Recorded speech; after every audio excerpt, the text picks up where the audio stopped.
my name is Maya and welcome to the Milai's Tinks YouTube channel. So today is the 5th of August 2024 and this is the beginning, like the episode 0 or 1 of a summer series I am planning on knitting, crafty stuff, and it's going to be like a daily vlog, podcast, journal, whatever you want to call it, about this. So let me explain. I kind of announced it already in a podcast, but I have a lot of, probably as all of you have, like small stuff I need to do, like straps I need to shorten, or sleeves I need to lengthen, or a big project where I have finished the knitting and I just need to sew the pieces together, but I'm never doing it. Yeah, I have a lot of small stuff like that I need to finish and address, and I thought it could be funny to do a summer series, however you want to call it, about me doing all of that. So it's going to be pretty satisfying, I guess. You're gonna get a lot of me crossing stuff out of a list because I know how I work and I did super small tasks so that it's easy to do. So yeah, I think this series is probably gonna be like one episode a day, or maybe every 2 days, I don't know, I have no idea. We shall see. I think every morning I will choose in the program maybe 2 or 3 things I want to do throughout the day, and then see how much of that I can get done, and you will be able to follow me during the day and see that. I'm also going to do other stuff, like I still go climbing every 2 days usually, so there should be some action too. And we will see what happens. I have no idea.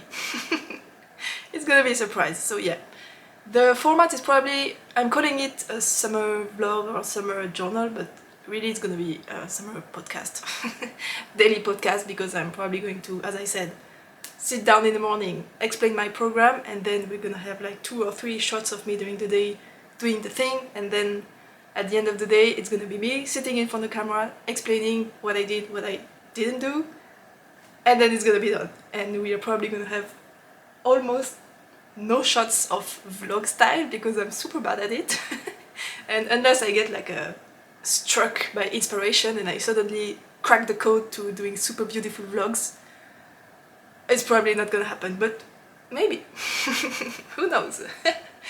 Anyway, so I think that's all for the introduction. Yeah, so let's get into the program. First, let me check the time because it's 9:30 a.m.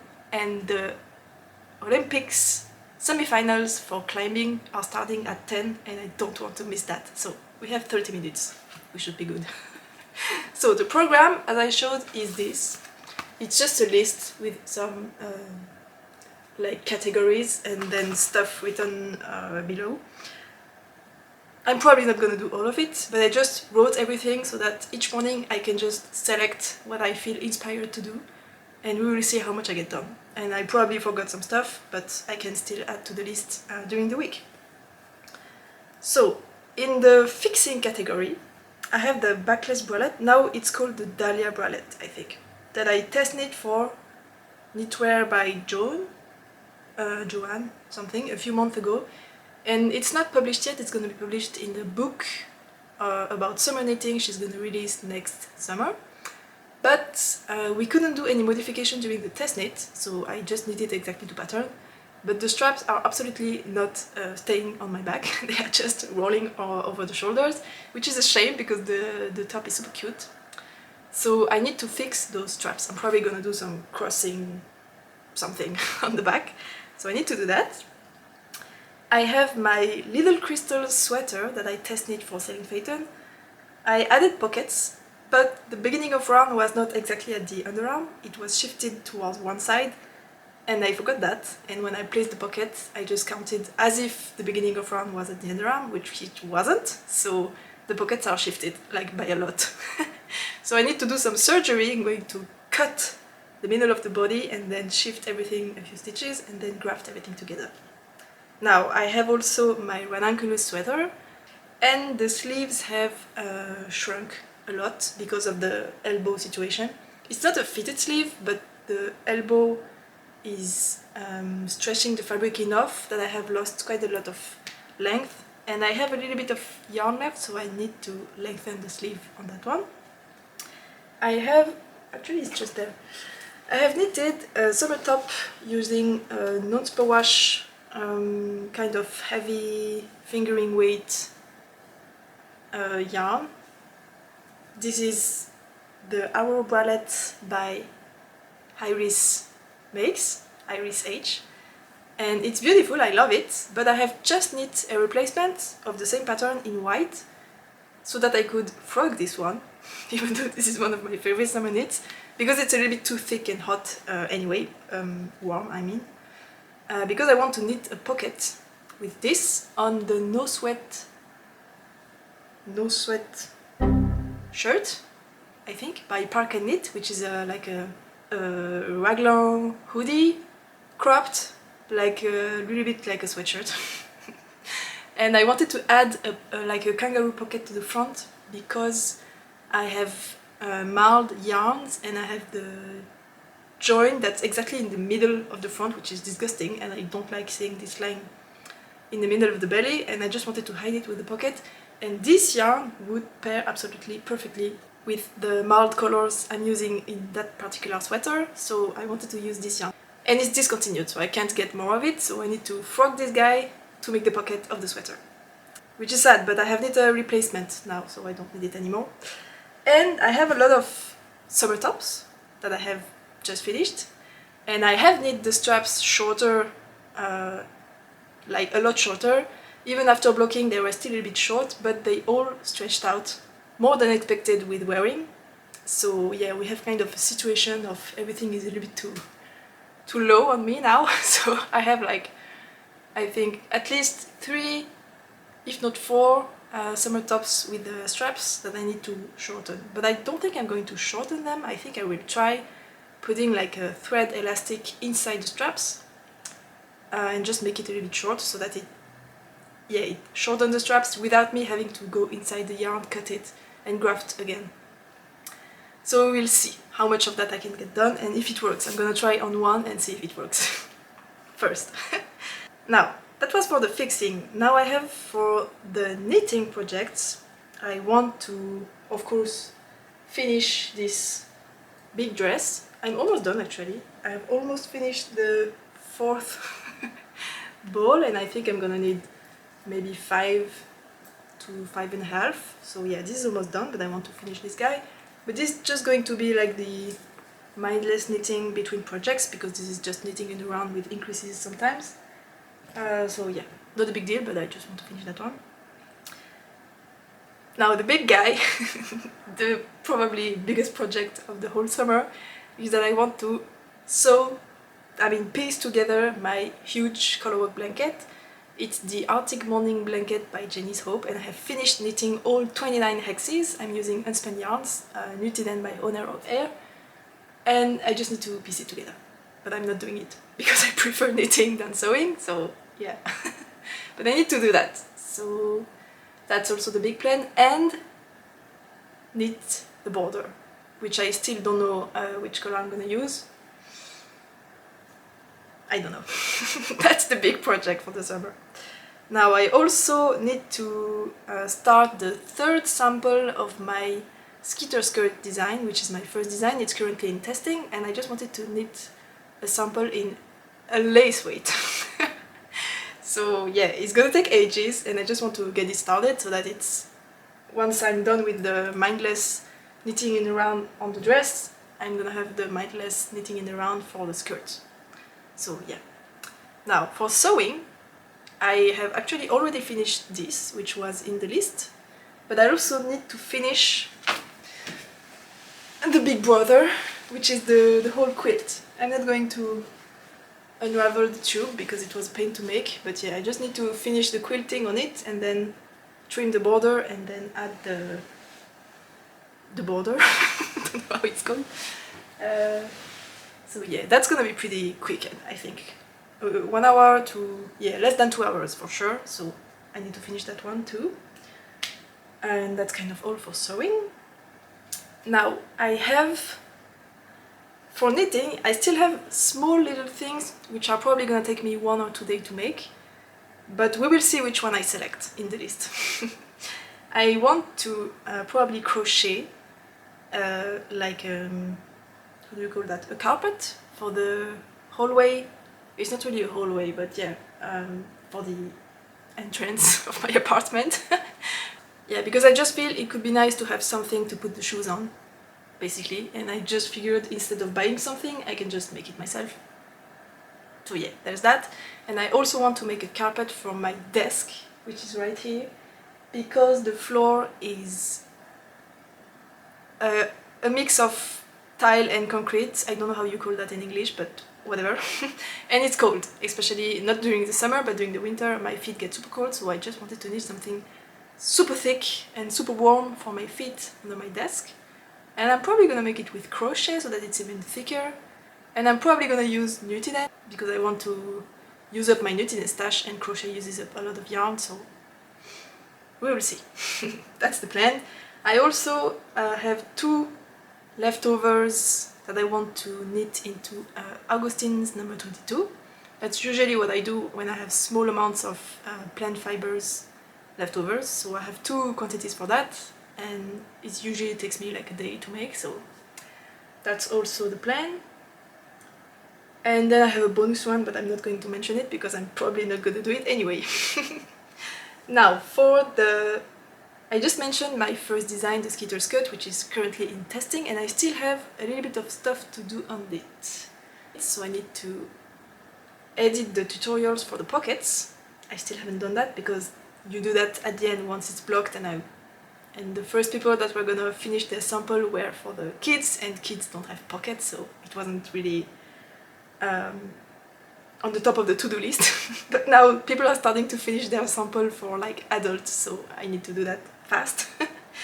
And I have translated the pattern in French, but I still need to translate the drawings because I have written some stuff in English, but I need to change it up in French also. And I need to do subtitles for the video tutorials in French, which is gonna take ages, but I need to do it. So that's all for the knitting and sewing, but I have a bonus category of like crafty stuff I want to do. The first one is still knitting, but it's a mix. I shared in my latest podcast episode that I have the lighting situation in my apartment that's absolutely not sorted and I need to do something about it. And I was thinking of knitting lampshades and felting them. I'm probably gonna use as a base the handmade knitted lampshades by Elisa Schnur? Don't know if that's the correct name, but it's gonna be written. So yeah, I'm gonna try to do something like this, probably Nutiden again, because Nutiden felts really nicely, so that could be nice. And I have four lamps. So we will see. Maybe I do one and I hate it, so I'm not gonna do the others. But also maybe I'm gonna make one and love it, so I'm gonna have to do 4 lampshades. We shall see.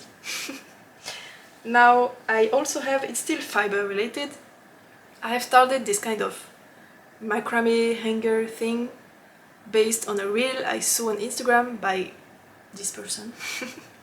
And yeah, it looks beautiful, it's super easy to do, and I have already finished the hanger with the macrame strings, and I just need to actually do the knots with the yarn on the strings. I just need to start it. It's gonna be super fast, I guess, once it's started, but yeah, I just need to do it. So that's also the plan. And the last one is also kind of bonus. In my last apartment where I lived, I did some drawings on the windows using a white chalk marker. Is that how you call them? The thing that writes in white on surfaces like glass or blackboards. And I just wanted to do drawings on these windows too. I mean, you cannot see them, but here. So that's gonna be bonus. If I ever get tired of knitting or anything or whatever, I can just draw as well. But we will see if it ever gets done. That's kind of a bonus one. So that's it for the list. What time is it? It's okay, I still have time before the climbing semifinals. So that's it for the program. Today I think I'm going to first finish this ball for the dress I'm knitting. This is gonna take no time. And then I'm snapping a picture every time I finish a ball, so I just need to take the picture with this. And then I can start maybe the last ball, I don't know, we will see. And what can I do also today? I think I'm gonna finish the quilt as well, this guy, because it's gonna be quick. And then I haven't thought about what I'm gonna do. I think I'm going to lay the colorwork blanket on the ground so that I can really see what I need to do, and then I'm gonna start piecing it together. I think that's a good one. I'm gonna start the colorwork blanket. Yes. And I think that's it. Oh yeah, tonight I think I'm gonna go climb. Probably by the end of the afternoon, so I will try to take some footage. I don't usually do it because the climbing gym, I mean, there are other people there and people walk on the mats, and then if I set up the camera on the mat, if someone walks by it, then the camera falls. So yeah, it's difficult. Or that means I need to ask someone to film me, but nobody does that. I feel kind of self-conscious, like, hey, I climb so well, would you like filming me, please? Yeah, I don't really like doing it, but we will see. Maybe if I have a really close friend that's there, I can just ask them to film me. So maybe we'll get footage of that, but that's for the end of the day. For now, I'm just going to get myself a nice beverage and set up the climbing semifinals Olympics, and then just get cozy and start the day. So yeah, I'm super excited. I hope I'll manage to actually film every day. We will see if I can make it or not. So let's get started.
Time to address the colorwork blanket situation.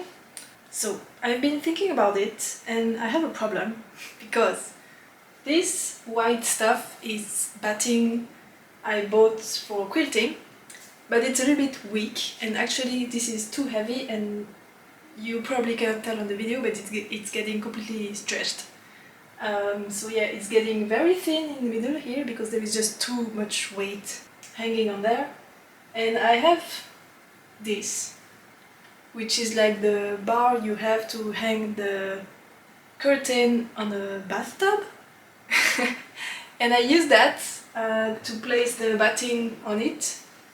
Because I have like a hallway in my apartment, and I could place the bar in the hallway, and I had the whole thing hanging from there, which was nice to film the beginning of the whole piecing together.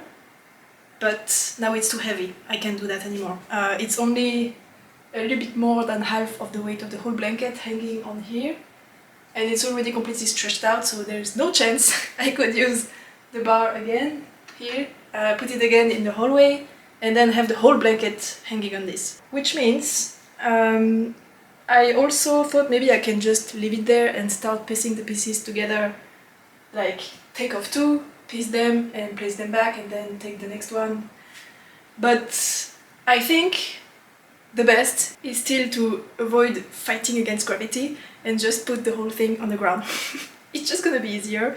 But the thing is, my apartment is not so big, so I'm basically going to have a danger zone in the middle of my living room, and yeah, it's gonna be very unpractical, but at the same time it's also going to encourage me to finish piecing it together the faster I can, so that I can free the hallway of the living room.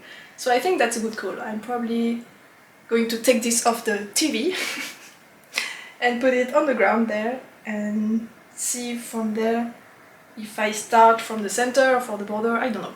I'm just gonna do that now and we will see how it goes and how much room it takes, because maybe the floor isn't big enough. I don't know.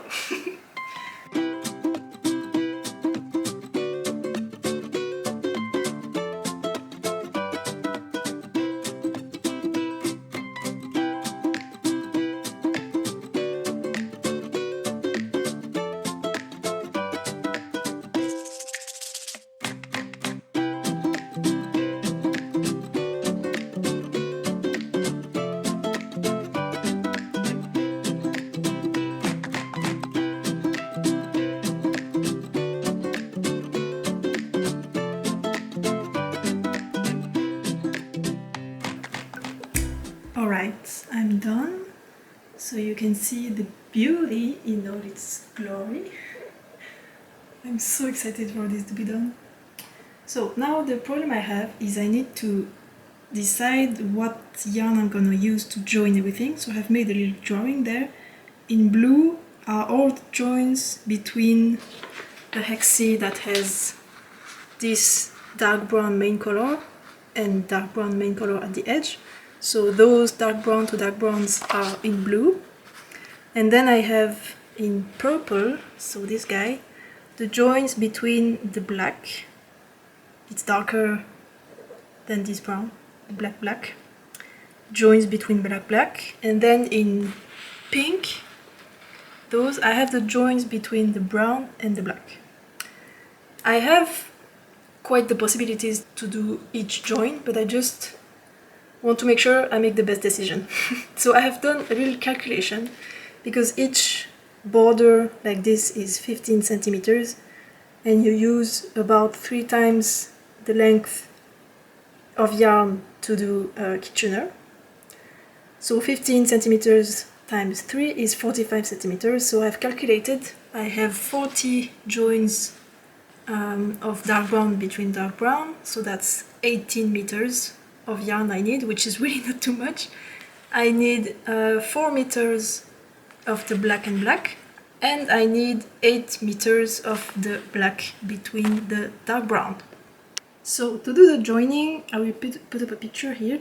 I have basically 4 options. I have either leftovers of the dark brown, leftovers of the black, I have some Letlopi in dark brown that a friend sent me, and I have leftovers from the dark brown yarn from Woolly Mammoth Fiber Company, which is a natural brown.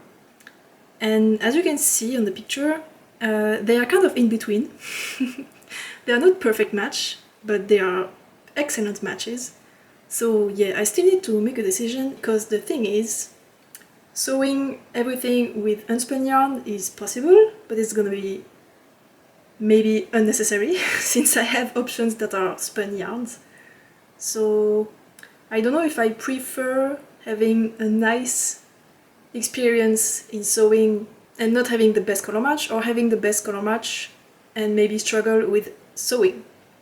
And the dark brown, so this guy, I want to send the leftovers to the friend who sent me the Letlopi, because her mom wants this exact colorway to finish a project of hers. But at the same time, I'm only needing like 18 meters of it, so it's really nothing. And I saved a lot of this color because I used gray here in the middle of those two hexes, even though I should have used only the dark brown for the whole thing. I'm happy with the result actually, so it was a good call. But yeah, I saved up a lot of yarn by doing this, and I could use what I saved to join all the dark brown hexes together. So what I'm gonna do is do a try by using the black to join two hexes and see if sewing with unspun is painful or not. And if it's not too painful, I will do the whole thing with unspun, and if I don't like it, I will just use the other ones I have. So that's the plan. Alright, time for a little checkup on the dress that I'm currently wearing. I have knit like 3 centimeters this morning, and actually I just realized that only the top part here is steam blocked, but the bottom is not. And it's probably going to stretch out, also because of the weight of all the fabric, so I need to chill out on the endless stockinette, and I need to actually decide what I'm gonna do for the hem. Because what I want to do, so now it's... wait, I think I need to go on the couch. It's just at a, I would say, tolerable length. It's too short for me, but yeah, I will need maybe this much more, so I guess, what's that? 8 centimeters, I think that's like 3 inches to have a nice length. But yeah, for now it's looking like this, and I'm probably gonna get a little bit more length with blocking and stretching. So yeah, I really need to think about what I'm gonna do for the end.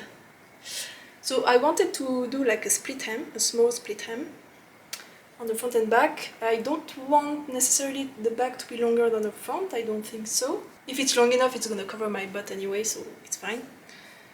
But I also think I would like to have a rounded hem.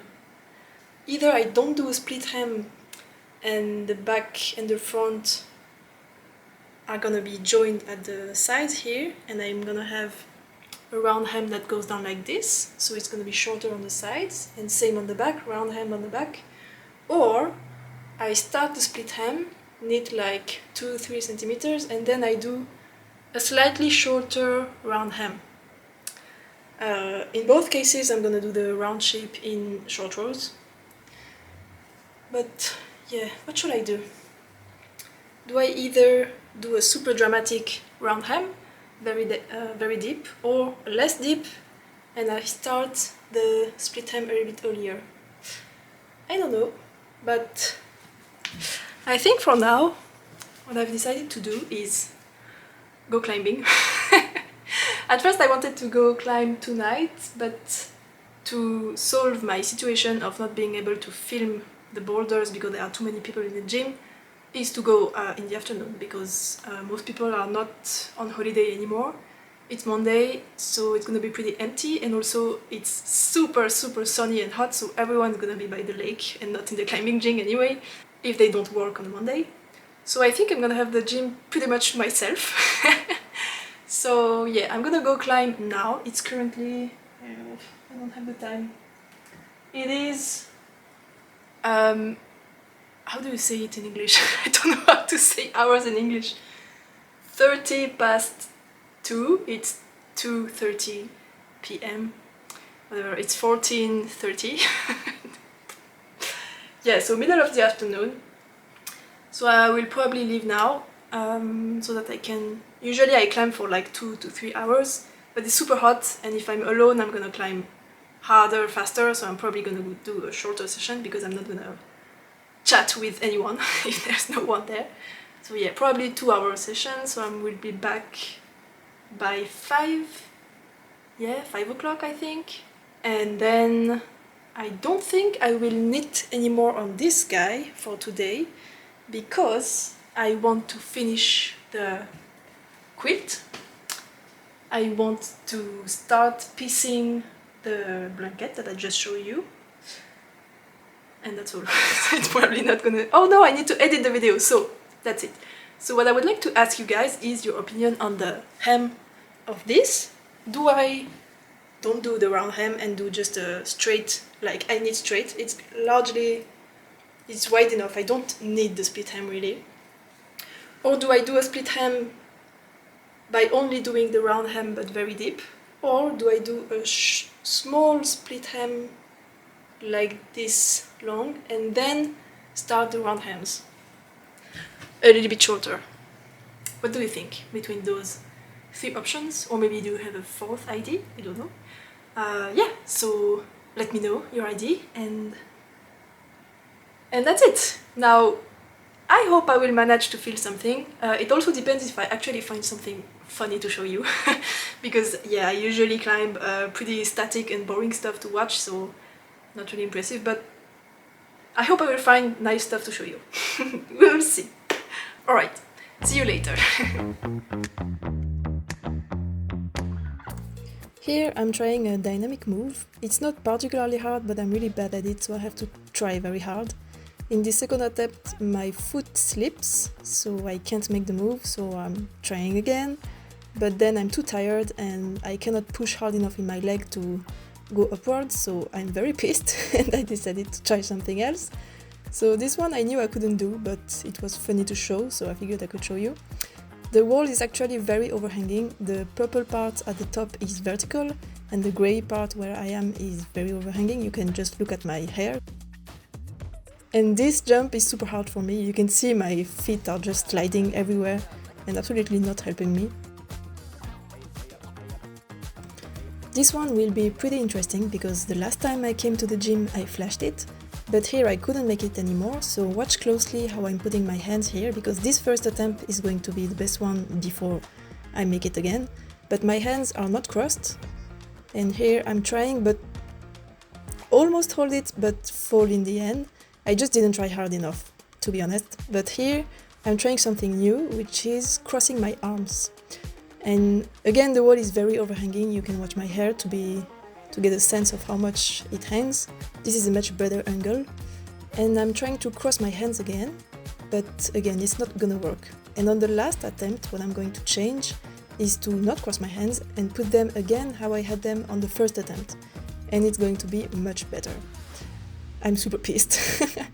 So there were actually a lot of other tries in between those two, but I'm just going to spare you those and let you enjoy the final try.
Problem.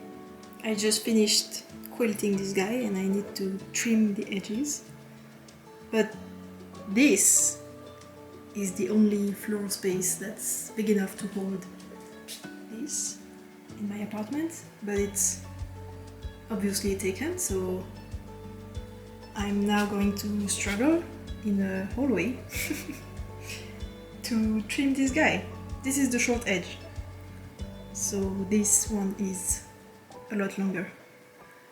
I'm gonna struggle, but I can make it.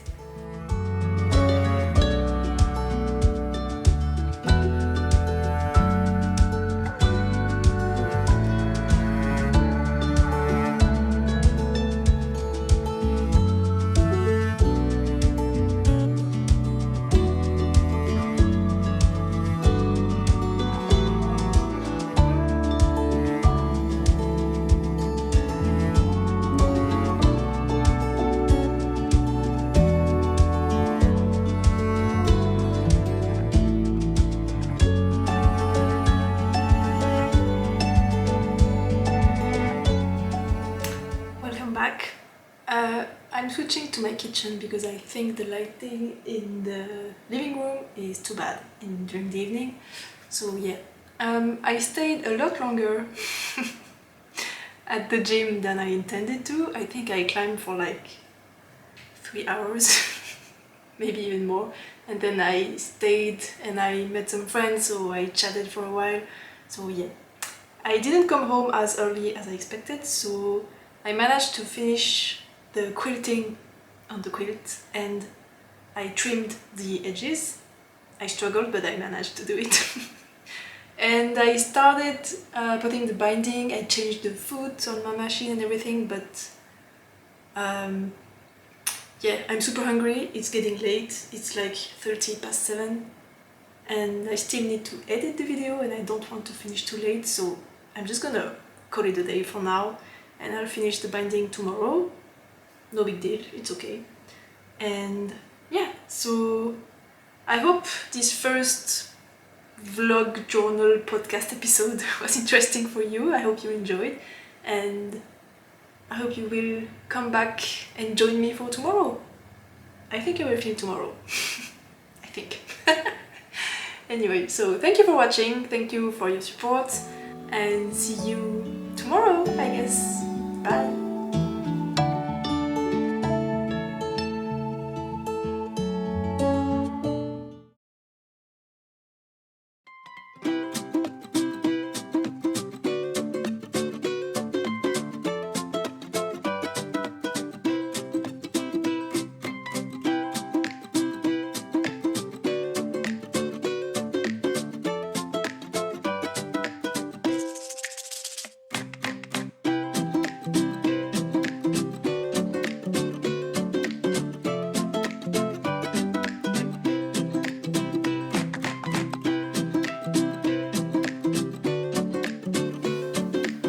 Hi, my name is Maya and welcome to episode 2 of the Summer Knitting Journal series. I had to make a decision for the name because I was editing the first episode yesterday and I had to find a title, so it's going to be Summer Knitting Journal. I can still change my mind because I haven't exported the video yet, but probably not. Anyway, so welcome to episode 2, day 2. Yesterday went fine, actually. I found some stuff to film about, so I guess I can find content, but now I'm kind of stuck because I have almost exhausted all my ideas. I have filmed the plants, I have filmed me knitting, I have filmed me... This morning I filmed my breakfast, and now I'm like, am I gonna start over with the plants? Yeah, so anyway, today's program is that I need to actually finish to edit yesterday's video. It took me more time than expected because I spent too much time choosing music. I needed to find some nice and like summery, peachy, good vibe songs, and yeah, I just wanted to find the best I could, so yeah. I'm pretty happy about what I found, so I guess it was a good thing to take the time to do that, but I'm not sure if the first song at the beginning sounds maybe a little bit too childish. I don't know. If you think so, please tell me, because I'm really not sure, so yeah. Please tell me your opinion on that. Yeah, anyway, so I haven't published the first episode yet, but I need to finish editing it this morning, so I'm gonna have a little bit less knitting time today, but it's okay, it's alright. So for the program today, yesterday I couldn't finish the quilt because I stayed for too long at the climbing gym, so I need to finish that. And I also need to start piecing the blanket. Now that it is laying in the middle of the living room, I need to actually do something about it. So I'm gonna start piecing this. And today is laundry day for me. I have a set day, it's Tuesdays. Did I say Monday? Whatever, it's Tuesday today. I don't know. Yeah, so Tuesday is laundry day, so I need to do that also, which is not very funny, but it's life. And I was thinking I could unravel this guy today. So the arrow wallet, which I have knit a replacement for already, and the yarn is a bit too thick, so I can unravel that guy and maybe start knitting the pocket of the no sweatshirt. The pocket is not in the design, but I wanted to add it, so I can just make like a kangaroo pouch with like a trapezoidal shape kind of thing. So I'm gonna hold the yarn double because this is fingering and the sweater is DK. So I think that's a plan. Not sure if I'm gonna be able to cast it on. We will see. And also it's currently 9:30 in the morning, and again the semi-finals climbing Olympics women this time are starting at 10. So yeah, I can't finish editing the video now. So the first episode is probably gonna come in the afternoon, but it's okay. I guess most of you are at work anyway, so it doesn't really matter if I publish it in the morning or in the afternoon. And I'm not going to stress about it. If I want to watch the Olympics, I'm gonna watch the Olympics. Yes. Anyway, so I think I didn't forget anything. That's it for today's program. Laundry, quilting, sewing, knitting. Excellent day in perspective. So I will leave you now and see you a little bit later in the day.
welcome back.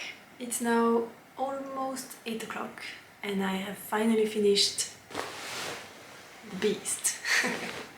So yeah, it's late, I'm hungry again. And yeah, it's time to sign off for today. So I'm just going to show you what I have done. I have started with piecing my Arctic morning blanket together, and I thought I would only piece 2 hexagons, but actually I did a whole row. So yeah, I'm pretty happy.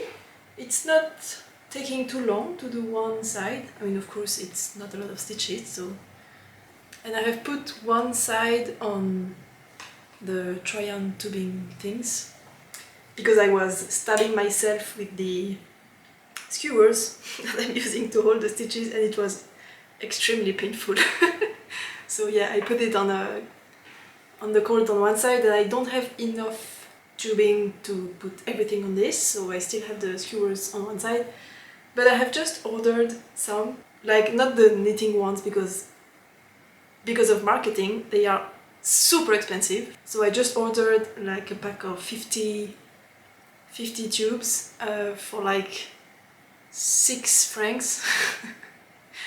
And it's just because they are like labeled as like the bracelet things you make with the knots using the plastic tubes that we were all doing when we were kids. This is super cheap, so I ordered that so that I have enough tubes to stop stabbing myself with the skewers. It was great when I was needing to do like the design wall thing and to have an idea of the shape of all the hexes, but now to piece them together it's painful. So yeah, I need to do that. But yeah, super happy about the process of this. And actually I sewed all of them using Nutiden. I didn't use any of the let lopi or the other spun yarns, and actually it's okay. The first one was a nightmare because my tail was too long and I didn't think I could... I mean, I forgot I could felt it beforehand. So yeah, everything that was getting caught, it was terrible. But yeah, after a while I remembered that I could just like first shorten the tail and then rub it between my hands for the whole length, which is not very long, it's like this much, 45 centimeters. Actually it's my arm. So I hold the yarn here and then I cut it when it reaches my shoulder, and then I rub the whole thread between my hands so that I get something that's a little bit more sturdy than just the unspun, and then it goes super fast to do the actual Kitchener. So I think I will do that for the whole blanket because the finishing is just... oh, it's all twisted. It's just so good using the same color, and I think it will be pretty obvious if I use something else. So I might as well just use the same yarn since I can, and it's not too annoying to do. So there's that for this one. Super happy about it. And I'm losing a skewer or what? Yes, I'm losing stitches. No! Okay. And then I have frogged the arrow bralette. Sad, but you're going to be much better loved in a new form. So this is like 70 grams, and I have a little nugget left over in my leftover stash, and I just need to retrieve it and then I can start knitting the pocket. I think I will do that tomorrow, probably. And of course I finished the quilt! Can you believe it? Look at this, I have a binding on all the way around. I have the quilting. Let me show you. Ta-da! Oh, I don't think you can see all of it. Let me try again. Yay! I'm so happy. Can you imagine? I started it, yeah, 2.5 years ago. And it's finally done after all this time. So now I can finally put it on my couch and enjoy it every day. So you're probably gonna see it on the couch as soon as tomorrow. I still have some threads that I need to cut, but yeah, like when I had to change bobbins in the middle. There.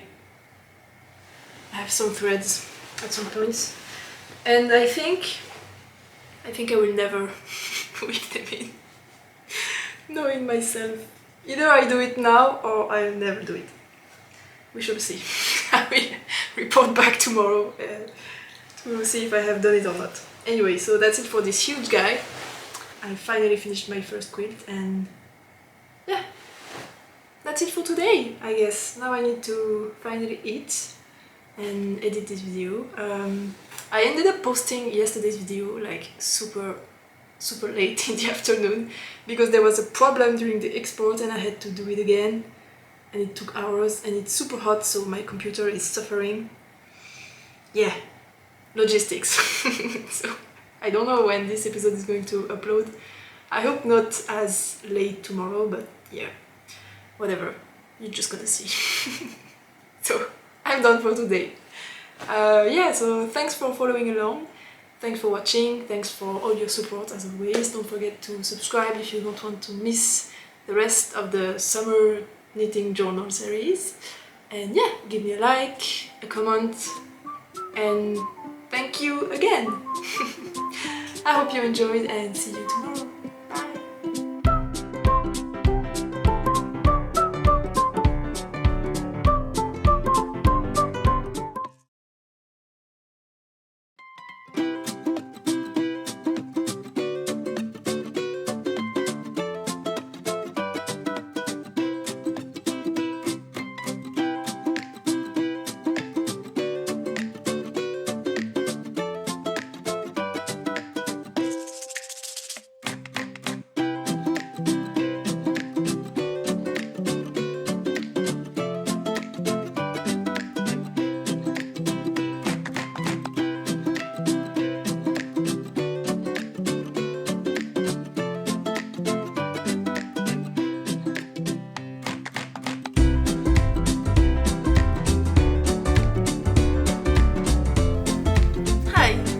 My name is Maya and welcome to the episode 3 of the Summer Knitting Journal series. So, as you can see, you cannot see it. Oh no! Wait, this is too much. Yeah, anyway, welcome! Today is episode 3 and I just finished setting up the quilt I finished in yesterday's episode on the couch. But I have too many cushions, so the quilt is covered, which is a shame, but it's here, it's beautiful, and no, I haven't woven in the ends. And I probably will never do it. Anyway, so today, first, it's super stormy. We had a lot of like huge storms, wind, and how do you call them? Like thunder strikes stuff. And something incredible happened. There was a lot of rain and wind, so I just wanted to snap a shot of that. So I went out on the terrace, I opened the camera and started filming. And then there was a huge lighting, and I was like, oh my god, we're gonna have a thunder. And good thing I was prepared because I would have dropped the camera. It was so loud.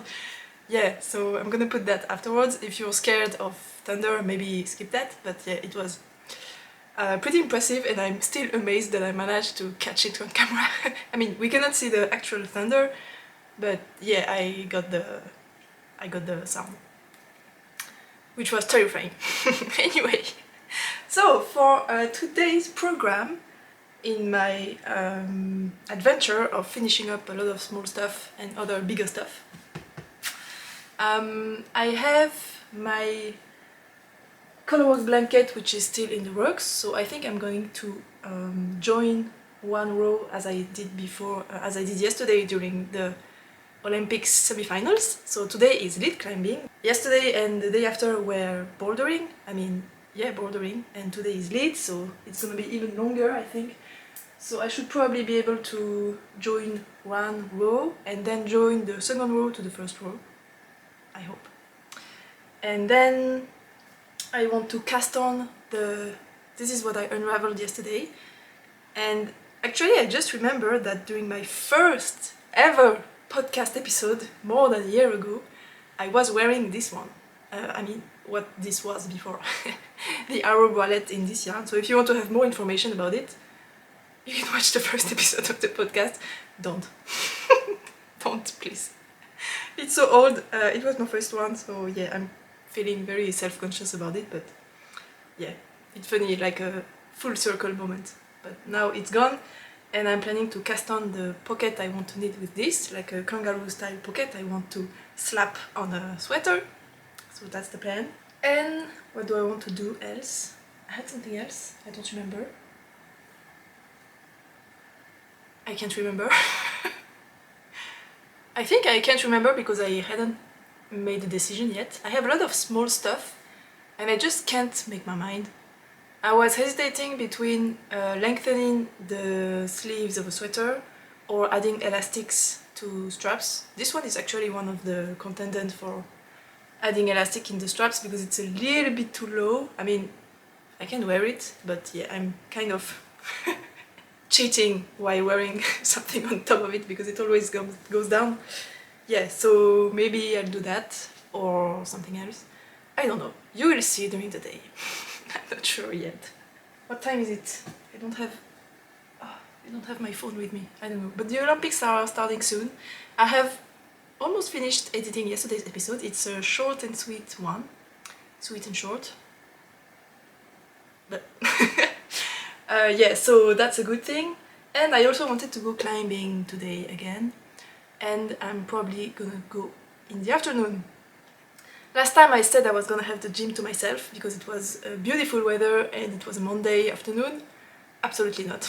There were actually a lot of people because people prefer staying inside a closed building, dying under the heat, rather than going at the border of the lake, swimming and enjoying the beach. I don't understand people. Yeah. So today I will go climbing as well and hope to again manage to get some footage. Last time I filmed 3 borders and I do like 20 in a day, so really it was not much. But yeah, I hope I can manage again to film something. But that's for later. So now I'm going to enjoy the Olympics. Sew a few hexagons together on my blanket and then publish yesterday's episode and then eat and then we will see where life gets me. Anyway, let's get started.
There's a guy outside that's watering the plants at the foot of my building since like 30 minutes.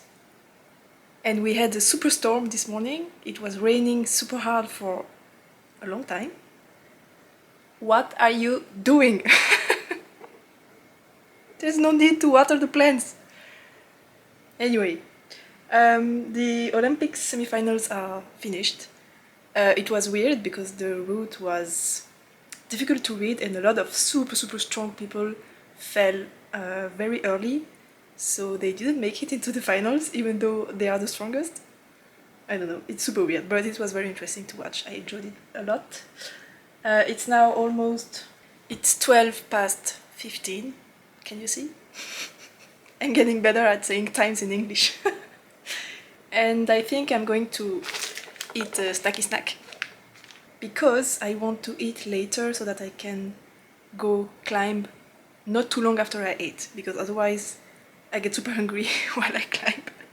So I'm just trying to push the midday dinner, or however you call it. So yeah, I'm now going to publish yesterday's video and eat my ice cream, and then I don't know what I'll do. Maybe cast on the pocket or do something else. We shall see.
Welcome back.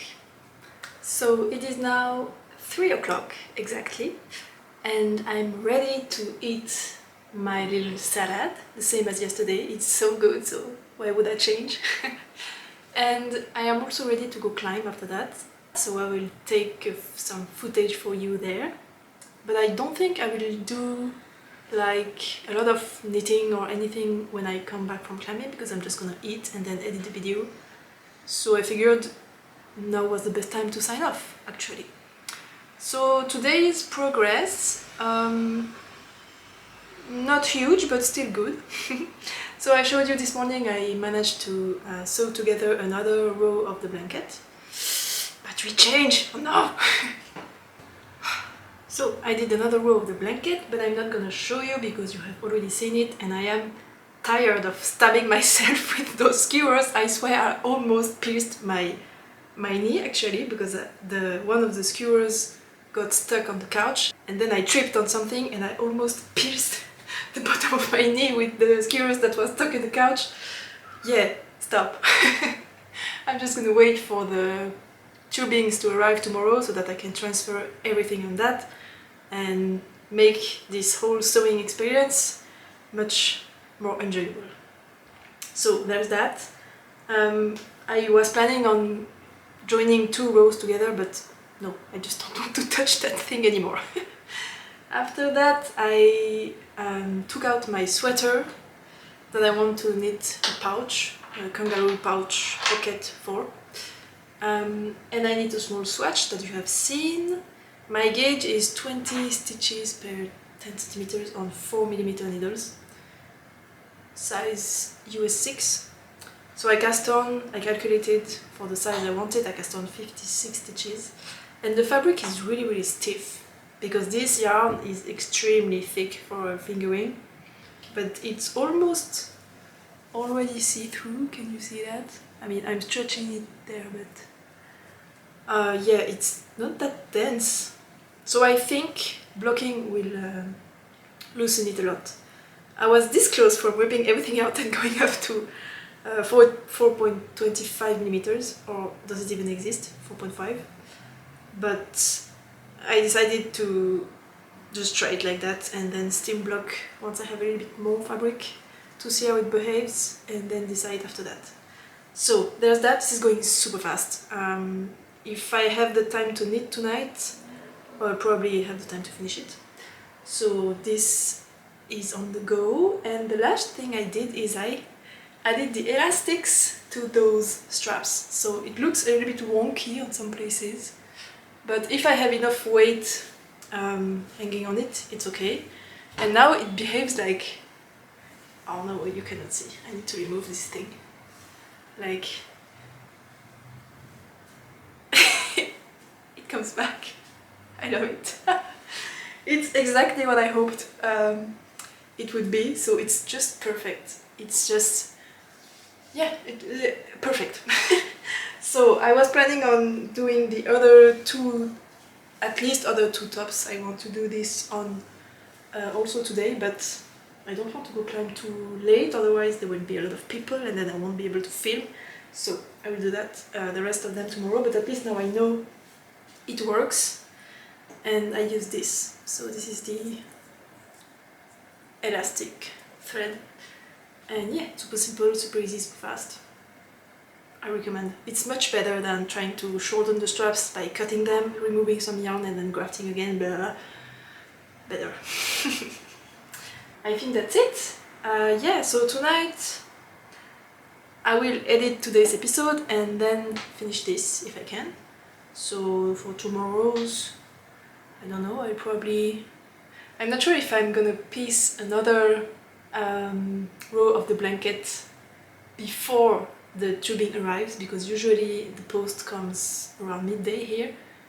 So my usual program might be a little bit, how do you say that? In French we say chamboulé, which is a super pretty word, but I don't know how you say that in English.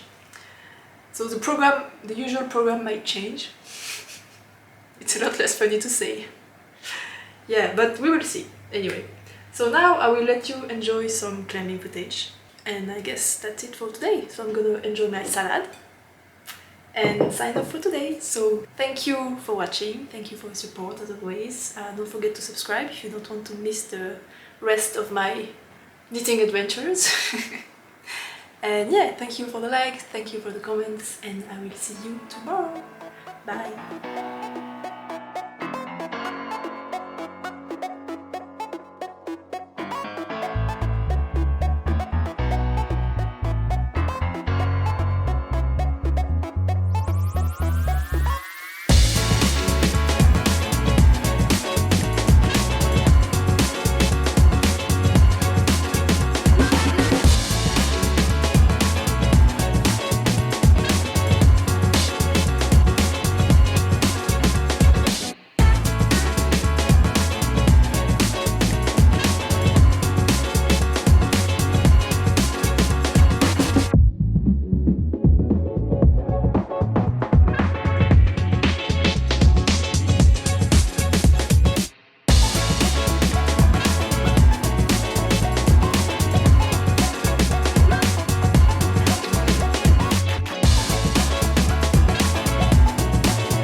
Maria and welcome to the episode 4 of the Summer Knitting Journal series. And I have an announcement to make. This is the last episode. So yep, I made 4 days. I'm gonna go back at the end of the episode on the exact reasons as of why I'm stopping, but basically it's because I have learned a lot of stuff doing it. I enjoyed it a lot. I am super proud of what I made, but the filming and editing and everything is taking a lot of time, and I'm feeling super frustrated because I spend so much time doing this that I cannot actually spend this time doing other knitting relating stuff I want to make, so I'm just extremely frustrated. So I think it's time to stop. But I don't have any regrets. It was fun, I loved it, and it's just one of those cases where you need to stop doing something while it's still enjoyable before it becomes a burden. So yeah, welcome to this last episode, episode 4. And for today's program, so as always, the semi-finals Olympics are starting in 15 minutes. I would like to finish the pocket I am knitting using the frog yarn for the no sweatshirt here. So I want to add like a kangaroo pocket there. And I did a little bit of progress this morning while I finished editing yesterday's episode. By the way, I hope you cannot hear my computer. That's exporting the video, and it's pretty loud, so yeah, I hope it's not bothering you. But yeah, so this is the progress. I have blocked it until here, and I've done this while watching the video, and I have started the little shaping here. So really I'm almost done. I mean, I'm more than halfway through, and then I will give it a steam block and sew it on the sweater. So I think it should be done during the semi-finals, really. So that's that, and then I added elastic into the straps of a camisole yesterday. It worked great, so I have 3 more, at least 1, but maybe 3, I don't know, more camisoles where I want to do that, because all of them had the same issue basically. I did knit the straps shorter than what I wanted them to, knowing they would stretch, but they stretched more than expected, so I just have that. And I would also like to redo the straps on my Dahlia bralette test knit, so it's here. The export is done. So that's the thing. It has been folded for a while, so yeah, basically the straps are, I can actually put it on like this. This is ridiculous. And they are just absolutely not staying in place. You just have one like thing to attach on the back, but the straps are always falling off. So my plan is they are picked up at the front here and then grafted here. So I will ungraft this, knit them for 6 kilometers so that they can cross on the back, and I can attach them the same way I attach the bottom one. I mean, wait, I forgot a step. I will knit them longer so that they can cross on the back, and then I can pass them through 1 stitch hole at the corner and then attach them in the middle. If this doesn't make sense, it doesn't matter. You will see it later anyway. So that's the plan. I have a little bit of yarn left here. So there's that, and I will also, of course, join 1 row of the colorwork blanket. But I usually do it while watching the climbing Olympics, but I don't have any try-on tubing left, and this is extremely painful, as I mentioned already. So I will wait until I receive the tubings I have ordered to do this later in the day. And I think, unfortunately, I think that's all I will be able to do today, because I spent so much time editing the videos. I'm not complaining, it's fun to do. Because I also want to go back climbing, although today will probably be a very short session, because I'm actually going... A friend of mine wanted to try climbing, so she's never done it before, and she just wanted me to like show the place and show her how the grades work and how like the basics of climbing. So it's probably gonna be pretty fast. Usually beginners cannot climb for more than 1 hour because the forearms get super painful, which is normal. And yeah, so it's probably not gonna take too long. So there's that, and I think that's all I can think about for now. Oh, there was one thing I wanted to tell. It's pretty funny. I don't know about you, but I live alone and I generally don't need to put on any clothes because there's nobody there, and even if there was, I don't think I would really care.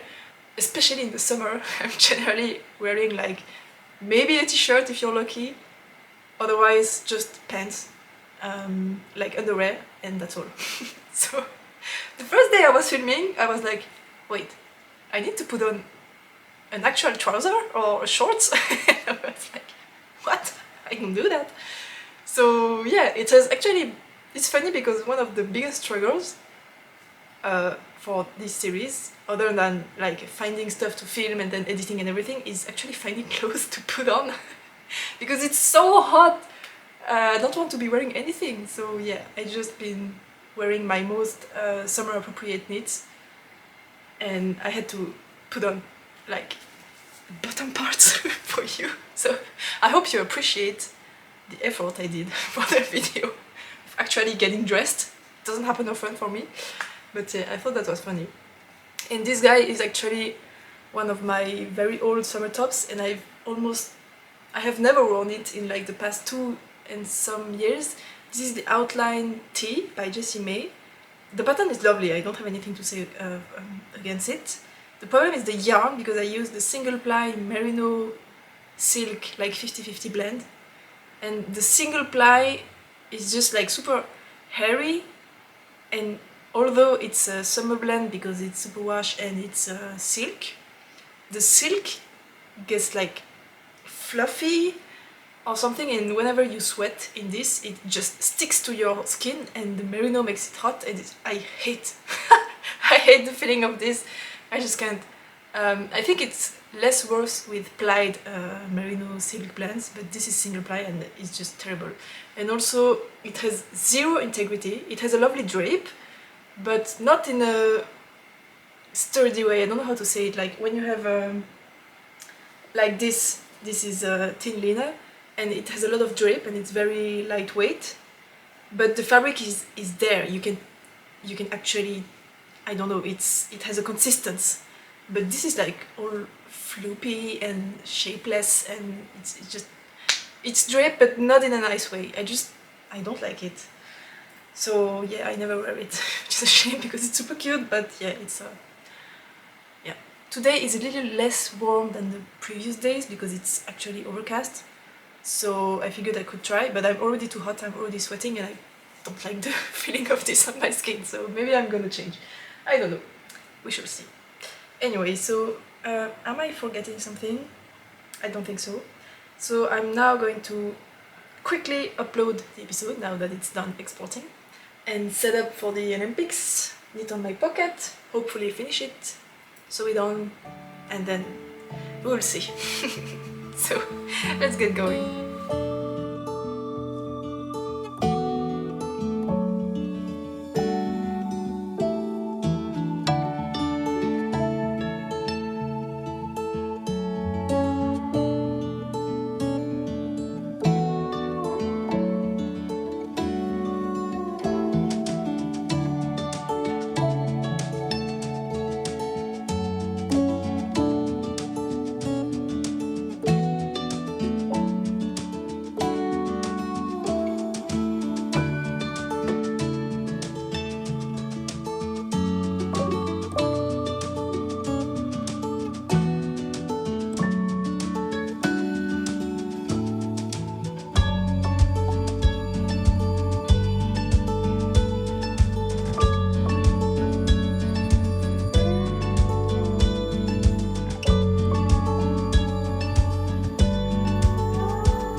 what I received. I'm so excited. So, I mentioned in a podcast a few weeks ago that I was completely hyperfixating on spinning. I've been watching all the videos on the whole YouTube and I've been browsing all the book recommendations for all the spinners out there, and I have decided to buy 2 books that are related to spinning that I thought would be the best to learn. I don't have a spinning wheel and I haven't bought one yet because I don't have time for another hobby right now, but I'm still hyperfixating on it. Since I was ordering books, I also ordered 2 more that are not relating to spinning, but yeah, it's a big box, that's why. It's not only for 2 books. So the first one is the Fleece and Fiber Source book.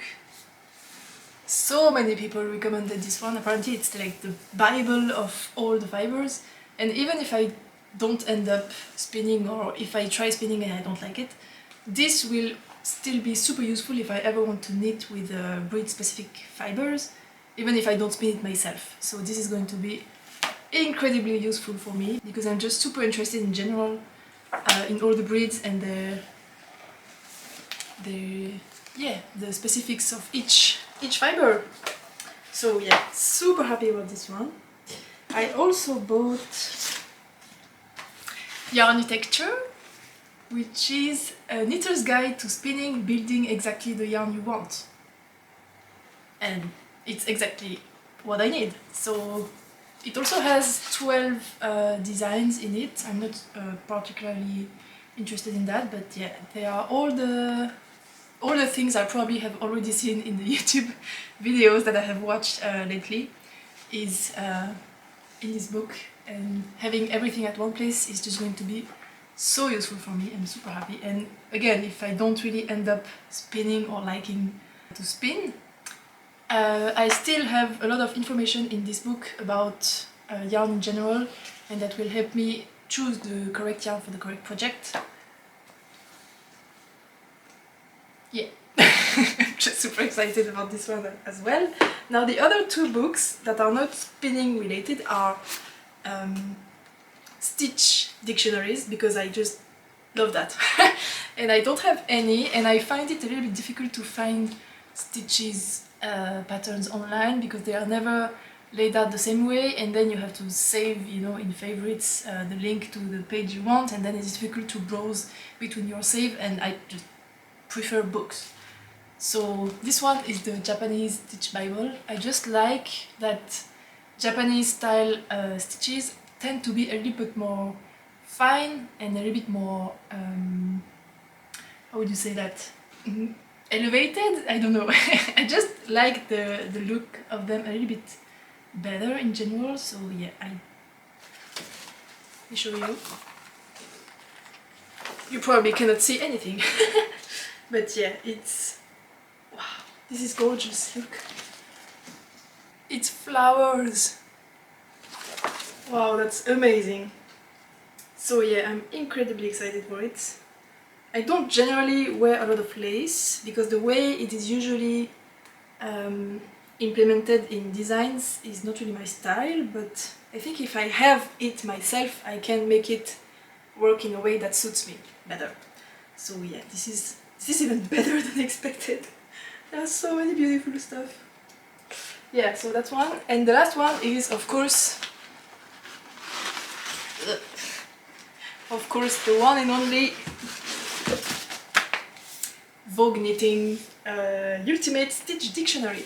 So this one is not specific to Japanese stitches, but I thought it could be useful to have a very general one that includes the most used stitches patterns out there. So here it is. And oh, it lays flat, that's super good. And yeah, there's color work, there's lace, there's cables, there's mosaic knitting, there's, yeah, just everything I would want to have, and all the basic stuff. And this is perfect, I'm so happy. So yeah, that's my book haul.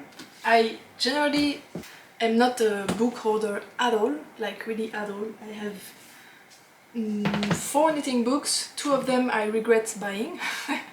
I just went in the shop and I didn't want it to left empty-handed, so I just bought 2 books, but I'm never using them. And then I have the 52 Weeks of Shawls, which this one I have used, and actually I'm pretty happy I have it. And then I have another one that I have received. I would have never bought it myself, but I'm still happy I have it because it's beautiful, but I'm not using it. So in general, I'm just not a book person. But I think it's starting to change because I'm just getting so excited to have the actual, like, to be able to find information in a concrete object rather than on an internet browser. I don't know, for some reason it just sounds so much better for me. So yeah, that's my book haul. I'm super excited. Welcome back. So it is now almost 8 o'clock and it is time to sign off for the day and sign off for the summer knitting journal series. So I have a lot of stuff to talk about.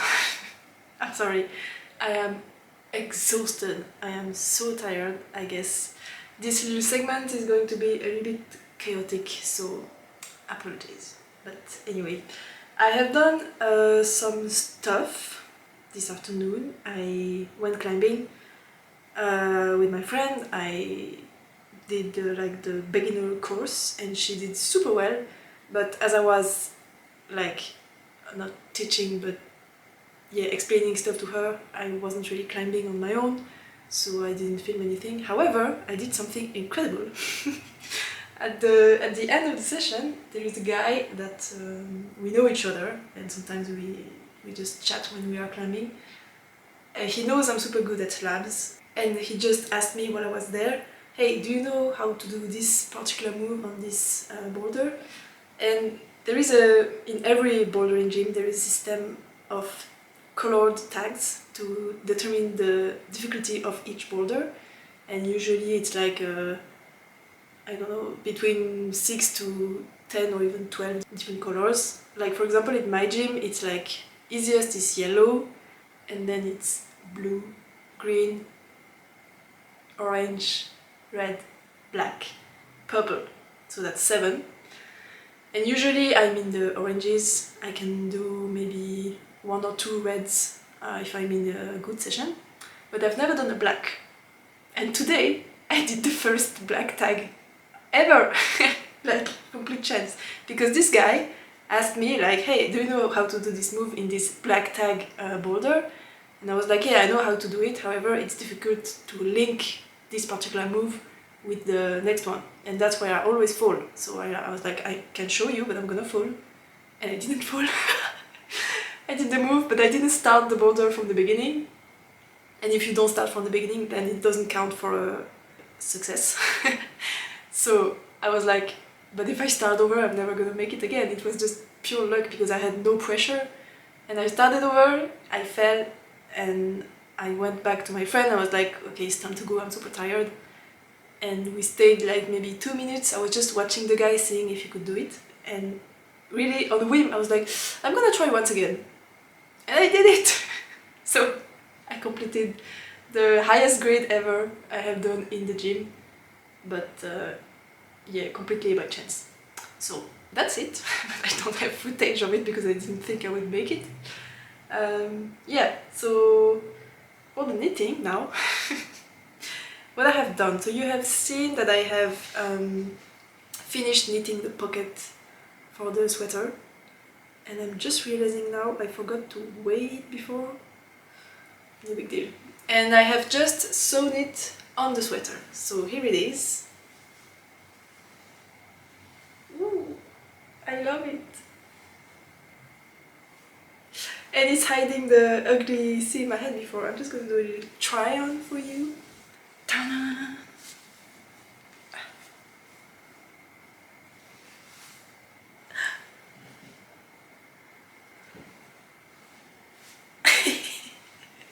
I'm so happy. It feels so much better. It felt like incomplete for all this time.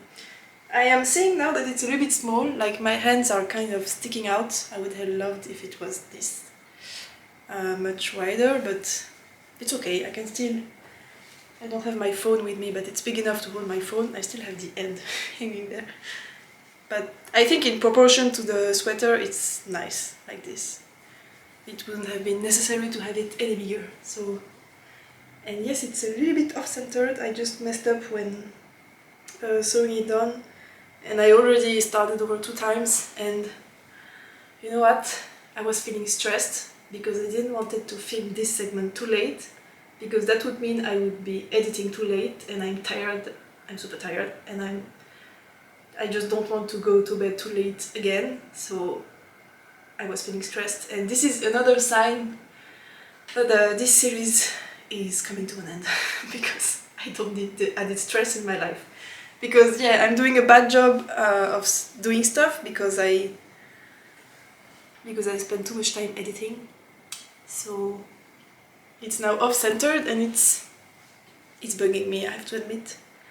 So maybe when I have a little bit more time, maybe next week or something, I will go back and sew it down again, but yeah. Anyway, for now, it's done. I'm not happy. I'll probably go back and sew it again. But yeah, so that's the result. Super happy. It's hiding what I wanted it to hide. Can you tell? Yeah, this. It's also visible on the other side, so much better. I am dying, it's so hot. What I also did is I added the elastics into the straps of 2 tank tops, and I shortened the straps of 2 others. I wanted to do the trick of the elastic in those 2, but I realized they were either too heavy or there was a little bit too much tension for this small thing to hang on. So I just shortened the straps. Let me show you. So this one you already saw yesterday. I added the elastic thread in it. So this one was already done. And I also did it for this one, which is the one that I was wearing in the first episode. And when I wear it, it actually straightens out, so it doesn't look like all noodly as it is here. And I haven't cut the elastic yet because I'm not 100% sure about the length, but yeah, it's done. So for this one it works really well because it's not too heavy and I don't know, it just works. But for the other 2, so this one is in linen, it's 100 gram and it's kind of heavy. So there was too much weight on the straps, and they are thinner. This is only 3 stitches and the other 2 are 5, I think. So this was a little bit too thin to put the elastic inside, so I just shortened them. I still have the yarn here. I haven't cut it yet. And it's much better now. So I'm happy I went back and did that. I really love this guy. I didn't say the yarns. This is Pure Silk by Knitting for Olive, and this is Lino by BC Garn. And the purple one is Noro Kakigori in the colorway Inazawa. So yeah, this one. And the last one is the Arrow Bralette, which is in Cotton Merino, in colorway Natural White. And I shortened the straps by at least 5 centimeters because they stretched out a lot, but the whole garment stretched out and it just was, yeah, it was just drooping on me. So this is what I have cut off for each strap. So yeah, quite a bit, and it's much better. So I'm happy I went back and did that. And the last thing I did, I mean not really, but the straps related thing is the one I'm wearing. So this is the when I test knitted it was the backless bralette, but now I think it's called the Dahlia bralette, but it's not out yet because it will be in the book that will be published in 2025, summer 2025. So it's just like a backless bralette. Let me show you. You cannot see the back. It's like this. Yeah. So I did the crisscrossing thing here. But I am noticing now that this is happening. So I think I need to have one more cross that attaches here in the middle. And then I will be good. But again, I was feeling stressed. So even though I should have done it just right away, I need to push it back because I need to film this and edit the video. So I think you get the idea now. And I have received the try-on tubing things. So let me open this. Super cheap, 50 cords. And when you buy them and they are labeled as stitch holders, it's like the same price, but you only get 3. Branding. So yeah, now I have more than enough for the colorwork blanket, which I couldn't piece the row I wanted to do because I didn't have time. And again, I would have done it tonight, but no. So that's everything I did today, I think. Yes, I knitted the pockets, I showed on a lot of straps, I knitted this guy. So yeah, that's what I did today. But I wanted to do a little news on my dress. This guy that I have almost knit nothing on since the beginning of the series because I haven't had the time. And I just did like 5 rows, yeah, something like that. Because also I was waiting on you guys to give me insights on what was your suggestions for the bottom hem. And you're not really helping because each one of you gave a different idea, so I don't have a clear vision from you as to what to do. I have a lot of options but no like consensus, so I'm still not sure what to do. But I think I will do the round hem without any splits on the sides. Just a very deep round hem, I think. For now that's the plan, but we will see when I have the time again to knit on this. So that's it. And I have brought again the little planning I showed at the beginning. I'm just going to cross stuff I've done. I did the pocket on the sweater. I added the elastics in the straps. I have done the straps on this, but I still need to correct them, so I haven't really done it. Let's cross it anyway, and let's say I will do it tomorrow. I have finished the quilt, the big quilt, and that's it. I have done some progress on the sewing the blanket, so this is in the works. So yeah, not much, but it's still nice. I mean, I was very motivated to do all of this, and I don't think I would have actually done this if I haven't made this series, so it's a good thing in the end. But yeah, now I'm even more motivated to do even more stuff from the list, and I'm just gonna have more time and it's gonna be super great. Anyway, I'm just rambling now. So yeah, I don't think I have anything else to add. I'm probably forgetting stuff. I'm so tired. My brain is like dead. I'm also super hungry. So yeah, I need to eat dinner and then edit the video and then sign off. So I hope you enjoyed this series. It's ending on like a, I don't know how you say that, not a melancholic, but kind of a sad note, I guess. But really, I want to insist on one thing. It was super great. I learned so much in the video editing, on myself, on the whole process of filming a video every day, on the whole like learning how to romanticize my everyday life and learning how to film something to make it look good, how to manage the lighting. I learned so much. It was an absolutely amazing experience. I'm super proud of myself. I think the videos are really great. I mean, I don't know about the one for today, but at least the 3 last are really great and I'm extremely proud of them. So yeah, and also some of you commented that you really enjoyed them, so thank you for the support and thank you so much for taking the time to give me your feedback. This is also one of the highlights of the whole experience, is getting feedback from you guys, so thank you so much for that. And I'm super happy some of you enjoyed it. I'm glad I could maybe bring a smile to your face, or maybe just entertain you for a while. And yeah, so really thank you from the bottom of my heart for this. I'm super happy I went on this adventure with you. But as we say in French, this is one of my favorite quotes ever. In French, we say, I mean, not a lot of people say that, but I say, toute bonne chose a une fin, sauf le saucisson qui en a deux.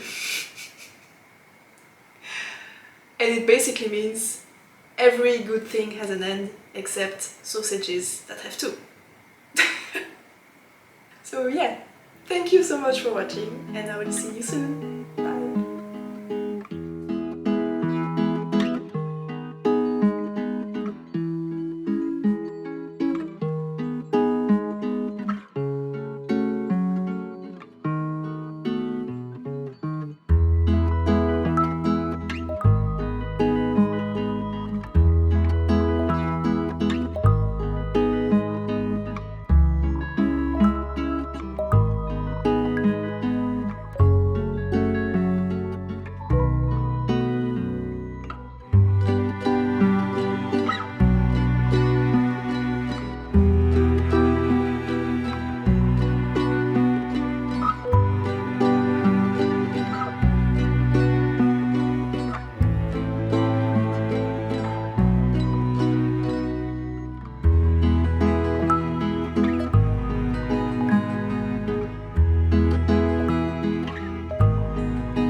Hi, my name is Maya and welcome to my YouTube channel. I am doing it. I am trying to do it, at least. This video isn't up yet, so there is a chance it might not happen, but I will try to make the summer vlogs thing happen again this year. And we will see how well I do, how long I can make it happen and all of that. I'm just gonna embrace it, and most importantly, I am going to embrace imperfection. Because as you can maybe tell, it's a mess behind me. The couch is not done, there is stuff hanging around kind of everywhere, there is... yeah, it's just not as polished as it is usually when I film a video or a podcast. Because I will try my best to be like more, not real, I'm always real, but more spontaneous during this series. And I will try to do one video every 2 days and take you along in my real day-to-day life. And not always like clean the space behind me and have everything absolutely perfectly displayed or anything like that. I will just try to be, yeah, spontaneous, and we will see how it goes. The point is to make this a bit more enjoyable for me, because I'm a messy girl. I like when things are clean and ordered, but reality, I'm just super messy. And it bothers me when stuff are not cleaned out and put away, but it bothers me more to clean and put away. Yeah, anyway, I'm constantly battling against myself to keep my space kind of organized. And one of the things that are keeping me from filming this type of vlogs is that I need to clean. I feel the need to clean before I film, which is not true, because we are all kind of messy in the end. We are all not living in an absolutely perfect and photogenically staged apartments because we live in them. They are not photo studio or video studios. I will try my best to take you with me this week. Today is the I have no idea what day it is. I think it's the 9th of August, 2025. It's Saturday, and I will try my best to film during a whole week. So end the vlogs next Saturday or Sunday. So 1 episode every 2 days. Hopefully 4 episodes. Yeah, something like that. We'll have to see. If all goes well, I can continue for longer, but for now, let's go with 4 episodes and we will see how it goes.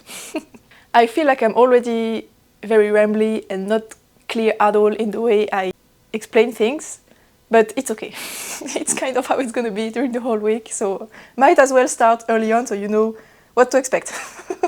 Alright, I wanted to take you through the program of this week. I have a few things I would like to get done, and I think some of them might be quite interesting for you to see, which is the whole point of doing this vlog series. So the first thing that I need to finish ASAP is my current work in progress, which is this thing. It's a white day cardigan, which is a design of mine that I'm currently writing up. I mean, the pattern is mostly written up. I just have a few details to add, but I would like to finish at least the button band because I only have one side that's done here on the front, and I would like to do the other side so that I can take kind of finished object pictures. I'm still missing a sleeve, of course, so that I can do the test call on Monday. So I need to do this quite quickly. And the reason I haven't done the other side of the button band is because that's where I'm going to have the buttonholes. And I've never done buttonholes in double knitting. So I need to figure this out. It's absolutely not going to be complicated. I just need to look it up. But it's one step more than just knitting. So I'm pushing it back because I don't want to do it. But I will do it today. And in an absolutely ideal world, if it doesn't take too long to knit it and write up the instructions, I would like to finish the second sleeve by tomorrow kind of evening so that I can block it and so that it's dry on Monday and I can take finished object pictures with the thing completed. That would be ideal, but let's not get ahead of ourselves too fast. I will first start with the button band and then see where we're at.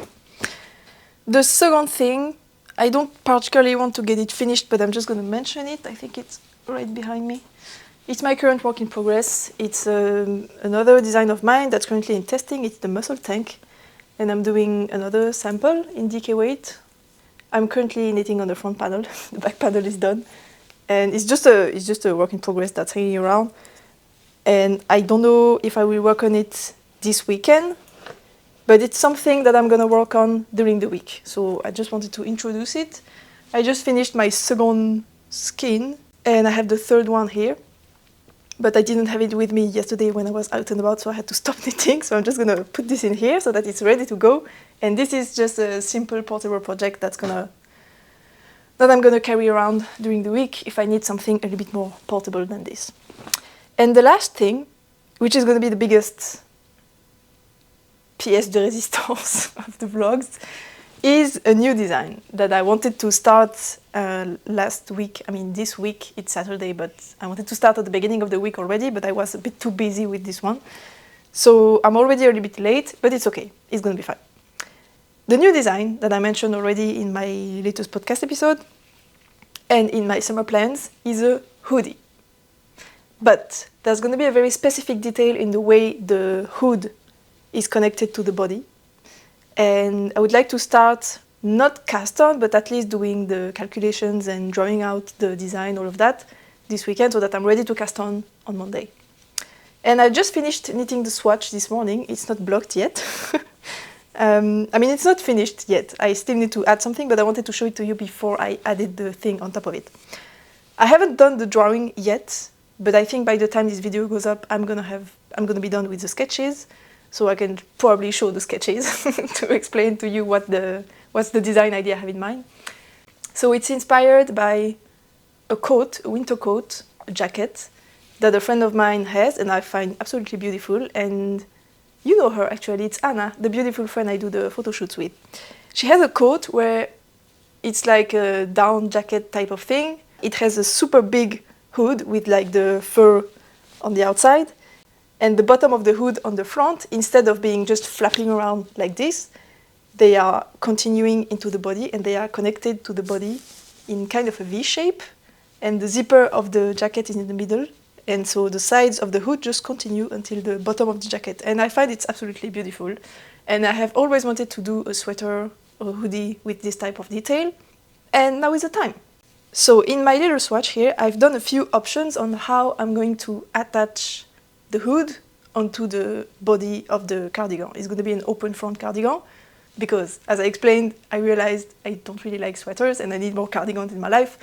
So it's just going to be an open front cardigan. I haven't decided on V-neck or round neck. I think it's going to be round neck. And there is a chance it might even have an inside collar and then the hood outside. I don't know. We'll have to see. It might be a little bit overkill, but yeah, so, and I need to find a way to have a raised column of stitches on the body so that you can pick up from those raised or whatever stitches, but the stitches need to be a bit different from the main fabric, otherwise it's going to be too difficult to pick up in a straight line. So I needed to find a way to make those stitches pop out. So I tried a few options, but of course the yarn is almost black, so you're not going to see a lot. So down here I tried doing a 3-stitch I-cord, and it's angled because the hood is around your face like this, and then it starts to connect with the body about here, and then I want it to come in like a V-neck. I'm not sure if it's going to connect in the middle yet or not, or if it's going to continue separated until the bottom. I'm not sure yet. But yeah, they are angled, so I need to shape the whatever column of stitches we're going to pick up with increases and decreases to make them into a traveling column of stitches. So at the bottom here, I did a 3-stitch I-cord, and as you can see, it's angled and traveling through the fabric like this. And it's nice, it works great, but I'm not sure, since it's a 3-stitch I-cord, you're going to have one I-cord stitch left on each side after you have picked up, and I don't really know how that's going to look, which is why I made a swatch, so that I can actually do the thing and see how it looks. And the other problem is that it's pulling on the fabric quite a bit, because of course this is slip stitches, so the gauge is different, so it's pulling on the fabric, and it's making it fold quite a lot, and I'm not sure it's going to block out. It might also depend on the yarn you're using. This yarn is it's a woolen spun, very rustic yarn. It's very soft, but it's a rustic yarn. So I'm not sure what's going to happen if you use like a worsted spun heavy blend. I don't know. So yeah, I'm just going to try and see if the fold is too pronounced and if I can't make it work, because the point is not to have like the hood come like this and then have the inside section just fold inside like this. That's not the point. So yeah, this is the 3-stitch I-cord, and then I tried with only 1-stitch I-cord here. So it's not folding as much, if not at all, but it's very difficult to see the column of stitches you're supposed to pick up from, especially because it's black. But I can kind of see it. It's made more obvious because there is the decreases on one side and the increases on one side, so it's not too hard to see. But yeah, the problem with those two options is that since you slip stitches, you only have 1 stitch for every 2 rows, which means when you pick up, you cannot pick up more than 1 stitch every 2 rows, and you need to pick up more. Usually it's more like 2 stitches out of 3 rows, which means you're going to have to increase during the first row. So you pick up one out of 2, and then you increase at whatever increasing rate so that you end up with the correct stitch count, which is a little bit annoying. It's not the end of the world, but it's just, if there is a way to avoid that, I think it would be best. So the last attempt is a simple column of stitches, but framed by purl columns on each side. So the decreases are on this side, and then there is a purl column, then the knit stitch column, another purl column, and then I'm doing increases on this side so that it's angled. And that would allow to pick up at the correct stitch, at the correct pickup rate, so 2 out of 3 or whatever. But I'm not sure how the purl column is going to look like on each side. This is definitely going to be less clean than one of the other 2 options. But yeah, I don't know. I will just have to see. Maybe it's going to look nice with the purl columns. Maybe it's going to add a nice touch. I don't know. So I'm just gonna try and pick up along the whole column. I'm just gonna block the swatch and see tomorrow which option I prefer. And in the meantime, I can do the sketches and start the calculations. I won't have the gauge yet because it won't be dry, but I can at least start putting the measurements so that tomorrow I only have to do like the calculations from measurements to stitches so that I am ready to go. However, I still haven't decided on the construction yet. I don't want to do a raglan because that's too difficult. My body is completely off the charts and I'm happy to modify constructions like round yokes or drop shoulders or stuff like that, but modifying a raglan to fit me is very tricky, so I tend to stay away from those. Even though I would like to make one, but yeah, for me it's too hard, at least for now.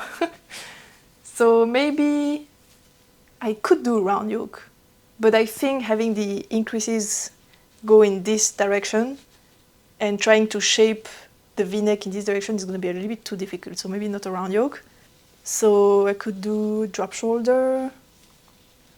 I don't know, I'm gonna have to see. I'm gonna try and draw out a few different options and see which one I prefer. And I'm gonna take you through the process. And hopefully it's gonna be interesting for you.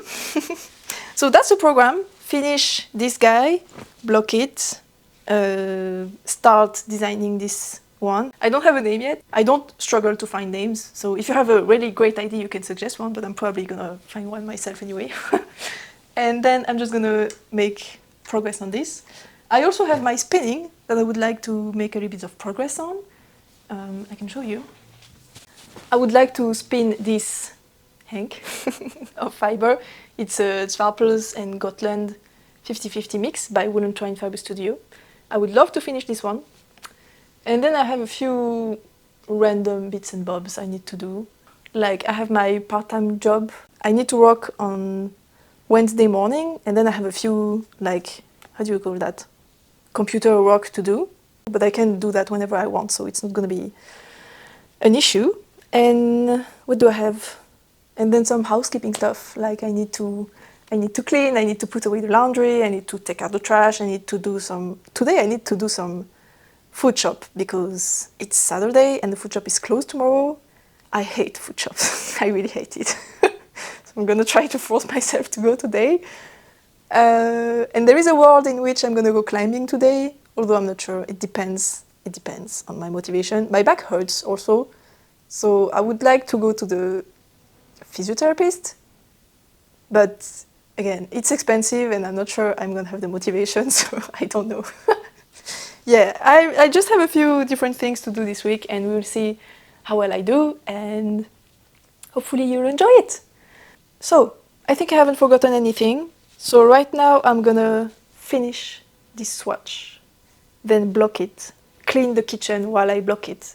Because I don't know about you, but if I start blocking something and then I leave the kitchen, I just forget about it and 3 hours later it's still in the bath.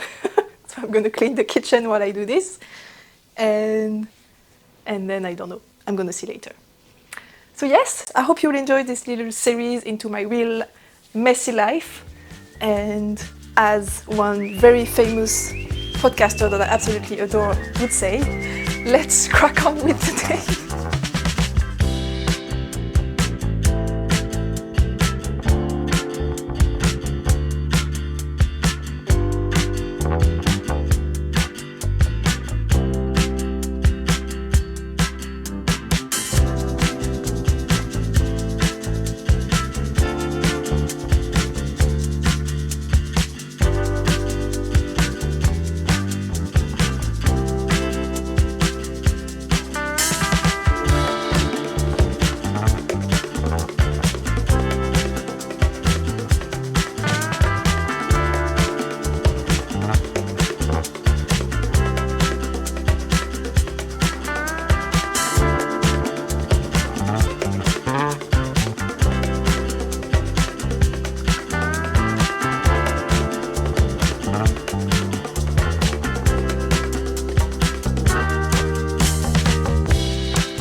right next to the dishwasher, so I just hope you cannot hear it too loud.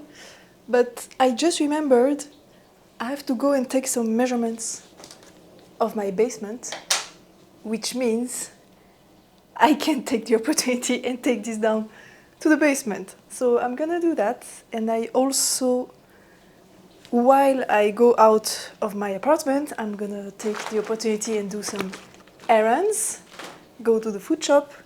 It's super hot outside. I will try to be fast, but yeah, it's 26 degrees inside, and I think outside it's like 33. So yeah, I just want to stay home or stay in my basement. I think in the basement it's even colder.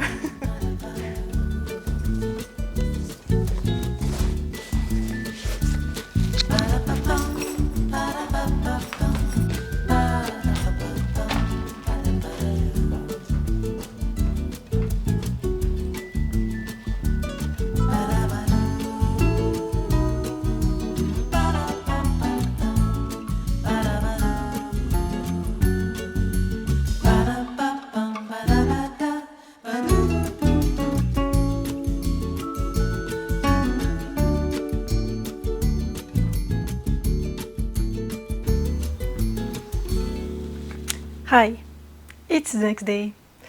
Can you hear that? There is an airport not far from me, and all the windows are open, so we can hear the planes when they start not the landing, the opposite of the landing, le décollage, whatever. I am sitting at my desk. Would you like to see my desk? This is my yarn stash, part of it. This is my leftover bowls, skeins. This is my full skeins, and then I have my Nutiden stash that's behind you. And then this is my desk. This is my computer screen, my computer, my laptop is here. And then I have paper, pens, stuff. And I have this hanging here because my arm started to hurt because of my keyboard. So I have this like this. I didn't do it myself. This is a gift from a friend from years ago. This is the chart I drew for the Patagonia Peaks shoulder shaping. It's just hanging there, and in case it can be useful. This is what I was working on before I started filming. And my sewing machine, my TV that I obviously never use, and yeah, this is my working space. Okay, there was a panic moment yesterday because I was chatting with my boyfriend who's currently at his home. He lives in the mountains, we don't live together. Next week he has a summer camp at his workplace. He works in a climbing gym, and every summer they do a climbing summer camp, and he's doing it with a friend of his that lives in the mountains where my boyfriend lives. But when my boyfriend is at work, he's at my place because I live 5 minutes near his workplace, which is the climbing gym I usually go to. And next week is the summer climbing camp. But his friend that lives up north, away from here, wanted to know if he could also sleep at my place during this week, since he's gonna also be at the summer camp 5 minutes from where I live. And I was like, yeah, of course, he's a nice guy, I like hanging out with him as well, so I was like, no problem, it's gonna be fun to be the three of us this week here. And then I realized, wait, my place is an absolute mess. I need to clean. It's funny because I mentioned this just yesterday, that my place is complete chaos, but if it's just me and my boyfriend, I don't really care. But now I do care. If someone else comes here, I really want it to be clean. It's a good thing because I just needed that extra push to make myself clean this place. So I just spent a whole hour this morning deep cleaning the bathroom, and then I'm gonna vacuum the whole place. And now I want to clean my desk as well. Yeah. I'm kind of going on a cleaning madness, which is good. I needed that. But also it's Sunday, and I don't know in other countries, but in Switzerland it's forbidden to do noisy stuff on Sundays, like vacuuming. So technically it's illegal to vacuum today, but the soundproofing is really, really good in this building, so I think I'll do it anyway. I never heard anyone vacuum in my building, and I doubt they never vacuum. So I think you just cannot hear it. So I will do it anyway and be an absolute rebel. Anyway, getting back to knitting, the swatch is dry and the gauge is massive. It's 16 stitches and it's like see-through. It's super, it would be a nice drape for a shawl, but I'm not doing a shawl, so this is not okay at all. And just out of curiosity, I went to measure the gauge on my sweater that I knit with the same yarn. 19 stitches. And I used the same needles. So first, this was 3 years ago, and I know I used to be a very, very tight knitter, and I kind of chilled out since. But I also know I have a tendency to knit looser when I know I don't want my gauge to be too tight. I can control my gauge, whatever needle I use, and I know I knit this super loosely. So I think I'm gonna swatch again with the same needles, but just knit tighter. And I'm pretty sure I'm gonna have tighter gauge. So yeah, I need to redo the swatch. And for the detail, the flap detail thing, I don't know how to call it. It's not really looking good. You cannot see anything.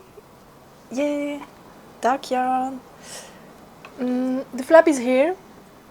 Can you blow out? Yeah, you can. Okay, the flap is here, so it's connected to the diagonal slip stitch or 1x1 rib detail that I did.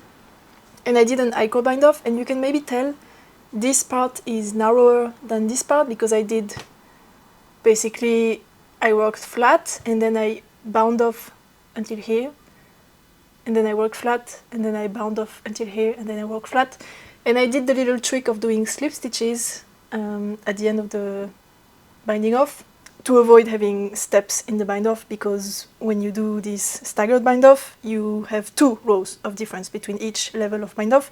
And if you do slip stitches, you have a more straight line instead of having stairs. So the line is straight. I'm satisfied about this, but the I-core bind off looks bad. I don't like it.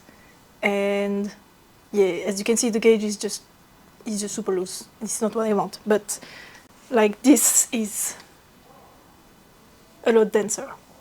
And also it's 3 years old and I have washed it and worn it a lot, so it has bloomed, but yeah, whatever. And then regarding the options I tried for the pickup, so this is where I had the 3 stitch I-cord until here. Don't think you can see very well, but it looks nice. There is a slip stitch column that's left on the side. I hope you cannot hear the kid that's shouting outside. Yeah, there is a slip stitch column next to it, which looks very clean and nice. And here I just had 1 slip stitch column that I picked up from. I like it as well, but I think it looks a little bit messier. And then here is the 1 purl, 1 knit, 1 purl detail. It looks nice as well. I don't really know which one to go for. For the two where I had to pick up 1 stitch every 2 rows because I slip stitches, I had to increase to get to a correct pickup rate since I couldn't pick up enough. And I tried 2 different things to do the increases. I'm not sure you can tell the difference. Is it even worth showing? I just tried a couple of things, but the fact that the gauge is so loose is really not helping at all. There is one side where I did knit front, back front, and you have the purl stitches that are showing, which I don't really like. And on the other side, I cast on stitches. So here I did knit front, back front, and you can kind of see the little purl that are showing off sometimes. And here I did increases, and it's a lot neater. Yeah, I just tried a lot of things. I have a frog in the throat. In French, we say un chat dans la gorge, which is a cat in the throat, but I think in English it's a frog. Yeah, I need to swatch again with a tighter gauge, and I'm not sure which option I'm gonna go for yet, but I can decide that later. Now, regarding my issue with the reverse stockinette versus not reverse stockinette side, I just had an idea yesterday night. I could use either garter or moss stitch. I was watching a podcast and someone mentioned moss stitch for a totally different thing, and I was like, yes, moss stitch. So I think I'm gonna try that. And it would be nice to have the flap detail be in like garter or moss stitch, and have the band of garter or moss stitch go around the edge so that the stockinette doesn't curl. That would be nice. Which would also work with double knitting, but I think I will keep the double knitting for the button band that's gonna be inside. And I don't want to have like double knitting and double knitting. Or maybe I could. I don't know, I haven't decided yet.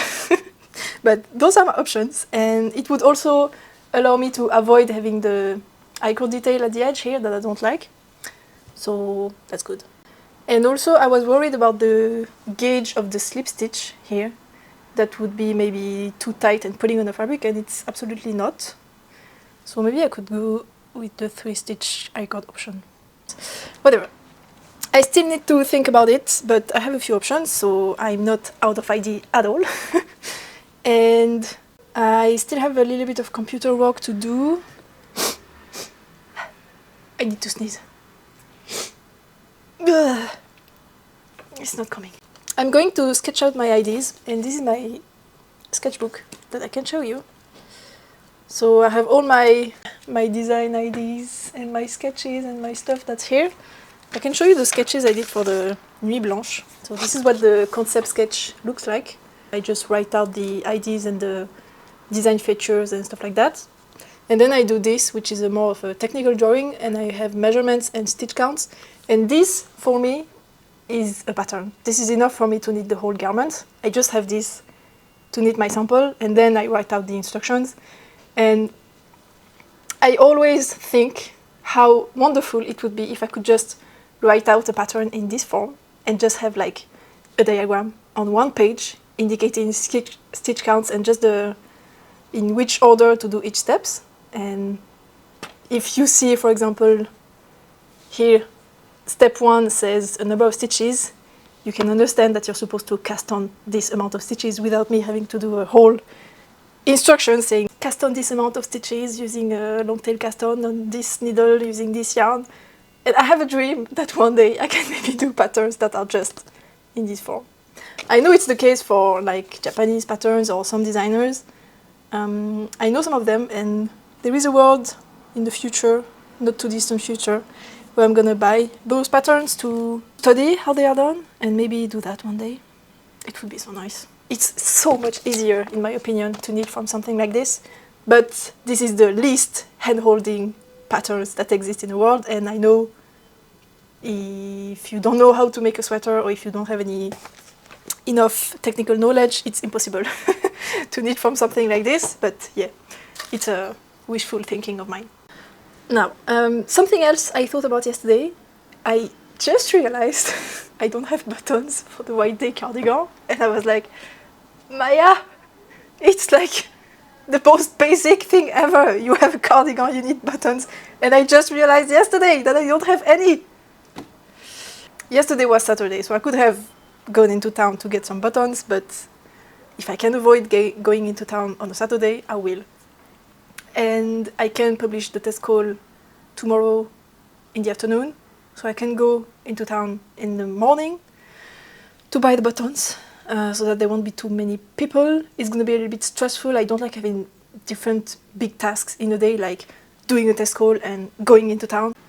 So I'm not super happy about that, but I cannot do anything about it because I remembered too late that I needed buttons. So I will have to go and run some errands tomorrow. And which leaves me today to finish. I almost finished. Wait, I can show you. I made a lot of progress. I finished the button band as I showed you already, and I did half of the sleeve. yesterday. I was listening to an audiobook and it really picked up because I was at the end of the book. I'm finally reading the Akotar series and I was around the end of book 2 and it was good. So I was just furiously knitting on this while listening to the book, so it's almost done. I'm not sure I can finish it today though because I need to edit this. I have a bit of computer work. I need to finish cleaning the apartment and what do I have? I did a list because I can never remember what I'm supposed to do. Oh yeah, I need to sketch out the hoodie ID and the measurements. I need to redo a swatch, re-block the swatch. I would like to do the yarn estimates for the White Day cardigan because if I want to publish the test call tomorrow, I need to have the yarn estimates and I could do that tomorrow. I think I'm gonna do that tomorrow. I'm not sure I have the brain space to do math today. Yeah, we'll have to see. Anyway, I have a lot of stuff to do, so I'm gonna stop talking now, stop procrastinating, and I'm gonna do something that I do a lot to motivate myself to do stuff I don't want to do, is that I keep the worst task for the end, the one I really don't want to do. In this case, I think it's the yarn estimates calculations. I really don't like doing that. I will keep that until the end, because avoiding this task by doing the other tasks before is the best motivation to make me do stuff I don't want to do, like vacuuming, doing the computer work, editing the video. It's gonna become procrastination to the yarn estimate calculations.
Already 4:30.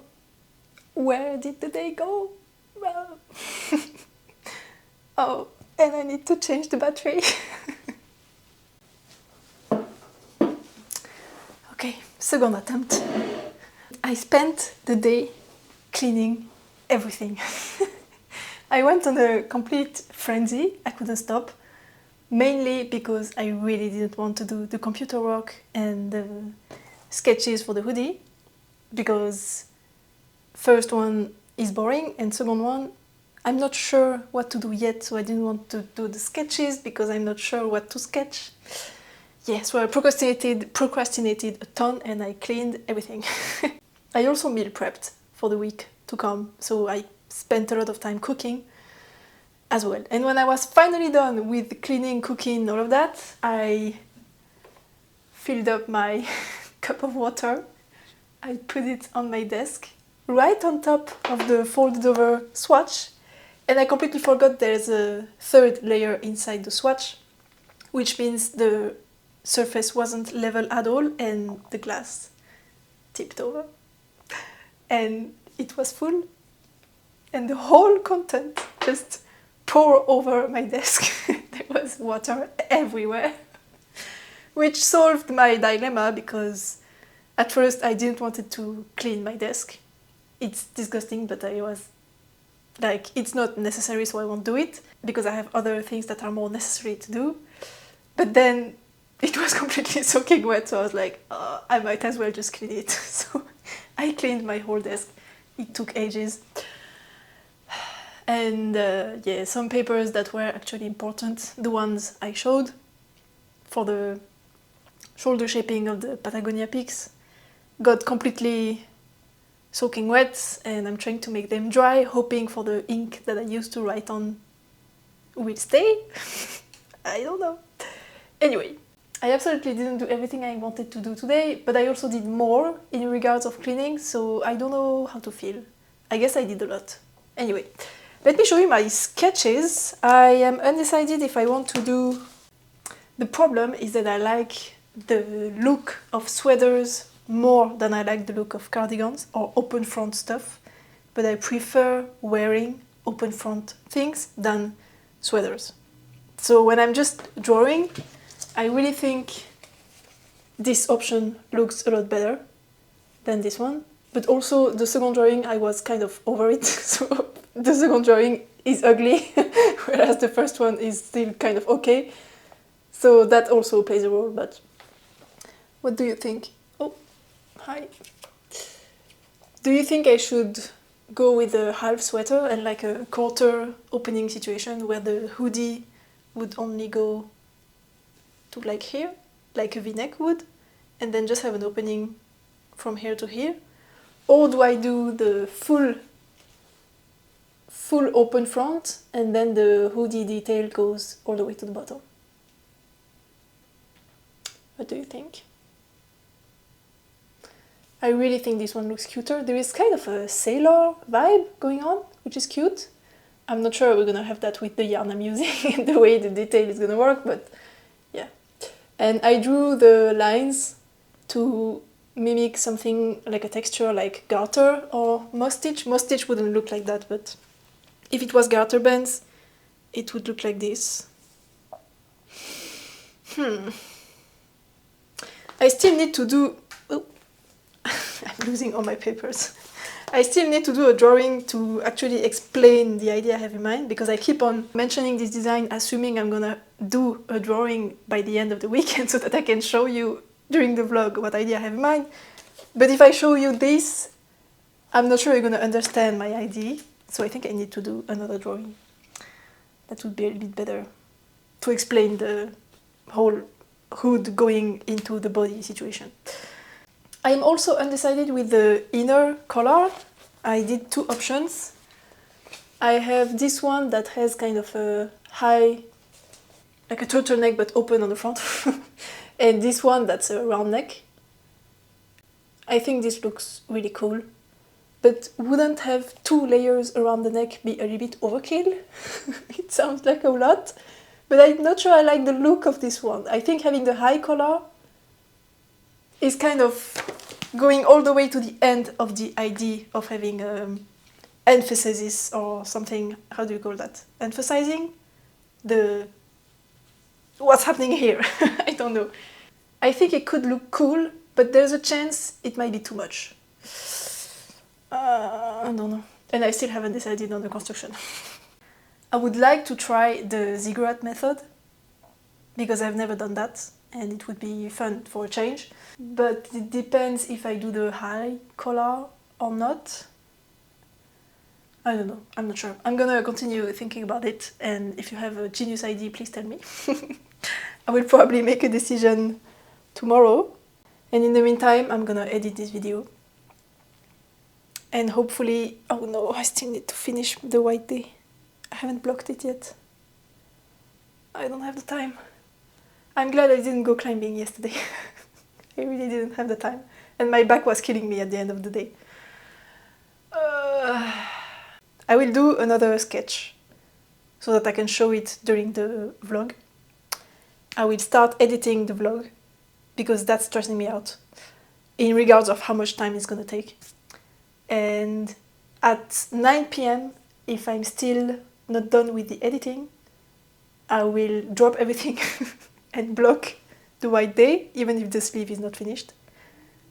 It's super, super hot though, so it will be dry by tomorrow afternoon. And tomorrow afternoon I can do... You will see it tomorrow. I'm gonna vlog it anyway, so...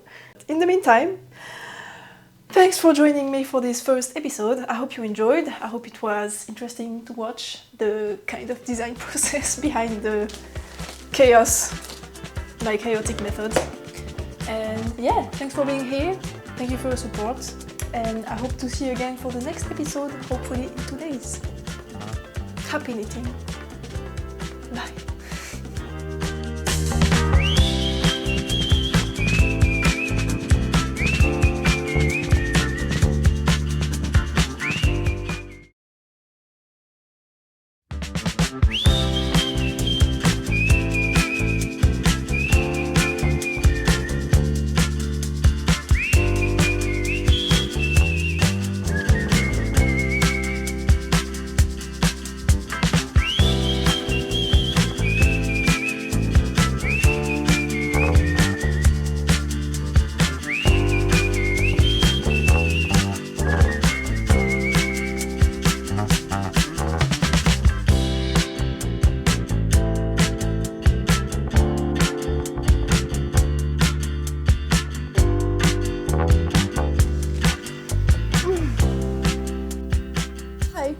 Welcome to episode 2 of the Summer Knitting Journals.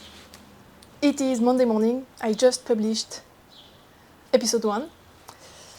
I edited until very late last night. I think I finished exporting at like 11 p.m. So I went to bed a little bit late, but it's okay. I spent the morning doing some work stuff, replying to some emails, stuff like that. And something happened. But I'm gonna talk about that a little bit later because I don't want to start the episode with that. I hope you cannot hear all the sound. I have all the windows open for the last few minutes of the moment of the day where outside is less hot than inside, so I'm taking advantage of it until the very last minute. So I hope the sound is not too bothering. And my hair are completely on the mic, so oops. Yesterday, while I was editing, I was thinking about the whole hoodie situation, and I realized I did say a few times the flap detail on the hoodie, and I thought it would be really funny if I called it the flap hoodie. I won't, it's a bad idea. But like flappy hoodie or flap hoodie, it's kind of cute, so it will be the work name until I find something a bit more serious. Or maybe until I come in terms with the fact that flappy hoodie is a good enough name. But I feel like flappy might mean something else that I'm not aware of. So if you're better at English than I am and you know if flappy means something that you don't want to have as a pattern name, please tell me. Yeah, and I also thought about the sweater versus cardigan situation, and I think I'm gonna go with the cardigan because when I redrew a better sketch after filming the outro, I just did a better job and it looks perfectly fine as a cardigan, so I'm just gonna do that. And I think I will go with the round neck instead of the standing up turtleneck thing because I think it might be overkill. And if you use like a worsted weight, no, not worsted weight, worsted spun yarn that has more drape and doesn't stand up as easily, this detail is not gonna work out. So I think it's better to have just a round neck. And it's easy to just pick up the stitches and add a turtleneck if you want to. So you can do this modification on your own if you want. So the last question is, how do I do the inside, the part that's between the flappy part? I was thinking a double knit detail would be nice, but since I'm gonna have more width at the top than on the bottom, I would need to do shaping in double knitting. And while it is possible, it's a little bit annoying. So I don't know. I'm gonna have to swatch. Speaking of swatch, I started the new swatch on the same needles, but just knitting tighter, and before blocking the gauge is already 19 stitches, and the other swatch was 18 stitches. And I don't think this one is going to block out as much, so maybe I will get 17 stitches, I don't know. I can still knit tighter, but I just wanted to see what it would look like. So the fabric is, I mean, this is not blocked, so it's completely irrelevant to show you, but the fabric is not as floppy as it was before. And I ended up going with a 2-stitch I-cord. I don't think you can see it, but I have 2 stitches between my markers here. Because I realized when you pick up from a 3-stitch I-cord and you pick up the middle stitch, you have one column of stitches that's left on one side, you have the pickup chain that goes to the other side, and then you have the third stitch of the I-cord that's also on the other side. So you end up with 2 stitches on one side and one column of stitches on the other side. And I realized it wasn't necessary to have a 3-stitch I-cord, and I could only go with 2-stitch I-cord. And that way I would have one column of stitches on each side. On one side it's just a column of stitches that you haven't touched, and on the other side it's the pickup chain that's left. So I'm doing 2 stitches, which also helps having the fabric fold a little bit less on this part, and it pulls on the fabric a little bit less. So it solved all my issue. It's like the perfect middle ground, so I'm glad I swatched to see actually what the best option was. And yeah, I knit on this while I was watching back yesterday's vlog. And I also wove all the ends in of my white day cardigan, which is currently drying right here. I'm not gonna mess around with it. I'm probably gonna have some b-rolls or something to show you. I couldn't finish the sleeve because it was already late, and I wanted it to soak while I was watching the episode back and not knit on it, because otherwise I would have to soak it after I finished the episode, and then I would go to bed at like midnight, and no, we're not doing that here. So it's drying, it's almost dry because it's so hot, and also there was a lot of wind here during the night because I opened all the windows, so it's almost dry. And I just need to go into town to get those buttons. I also need to vacuum before I need to close the windows, which is why I didn't do it yesterday, because I didn't want to do it in the morning because that would be too much. If someone tries to sleep in the morning and I'm like vacuuming on a Sunday, it was like, no. But in the afternoon, I had to close the windows because it was hotter outside. And the vacuum spits out hot air. So you need to open the windows to vacuum. So yeah, it was just better to do it this morning. So I just need to do that now. And then I need to do the yarn estimates. But again, my brain functions better in the morning, so I should do that before I go in town. But then it's going to be too hot. I don't know. I will have to see. Yeah, so that's today's program. I'm probably forgetting something. It doesn't matter. I'm in a bit of a weird mood because, yeah, if... Trigger warning, motorbike accident. If you don't want to hear this story, you can skip to the timestamp ahead. But this morning I received a message from my dad on the group chat, family group chat, and he said, I had an accident, it's pretty bad. And before that, the message was a picture of him on his motorbike with a friend of his, and he was just saying, oh, we are at this specific location with my friend, we're having fun, it's great. So that's how I knew it was a motorbike accident, because he didn't say it in the message. Yeah, I had a moment of panic, because if my dad says that it's bad, then it's really bad. And I wasn't sure if I could call him, because if it was really bad, I was pretty sure he would have something else to do than be on the phone. But I waited for a bit, and I couldn't wait anymore, so I just called him, and he answered. He was talking normally, and he explained he was on his motorbike with his friend, and he was doing like the big, how do you call that? The big turns when you go to the mountains. There are big turns in the roads, whatever. And he slipped in one of those, and there was a hard shoulder on the side of the road, and he slammed himself on the metallic hard shoulder, and his leg broke. And his friend was behind him, and he slammed onto him, but his friend is fine, he told me. And he told this whole story, and I was like, okay, but that sounds bad, how are you? And he seemed to be okay, but he started telling me, oh, now it's starting to hurt. So I figured he was still in the adrenaline of the first crash, so he didn't feel the pain before. And since they were in a very remote place, how do you call ambulance? Ambulance would take a long time to arrive. So I was like, okay, I'm just gonna let you be then. At least his friend was here and he could take care of him. He couldn't leave the road, so he was still on the side of the road, but yeah. I figured I couldn't do anything, he was pretty far away anyway. At least I knew he was alive. But yeah, that was my morning, so I'm in a bit of a weird mood. But yeah, it's fine.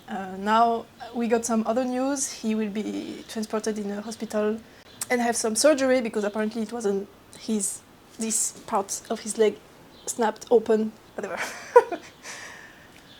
Yeah, so it's bad, but it's not too bad. And it's gonna be fine. Fun fact, I also had a motorbike accident, which is why I kind of panicked when I had this message from my dad, because when I had my accident, which was kind of the same amount of badness, basically obviously I'm fine now, but I was driving on a pretty high-speed road. I think I was at 80 kilometers per hour speed, and I had priority. My road was completely straight, but that someone was on the side on the road and wanted to engage on the road, and they didn't see me. The road was perfectly straight. It was broad daylight, but they didn't see me, so they just cut the road in front of me, and I completely slammed onto them at full speed because they came on the road and I was like 20 meters away, so I just didn't have the time to slow down. And so my motorbike slammed onto the car, I crashed onto them, and I flew on top of the car and landed a few meters away. I rolled, and yeah, it was horrible. I had 3 breaks in this part. I don't know how it's called, le bassin. The pelvis, maybe?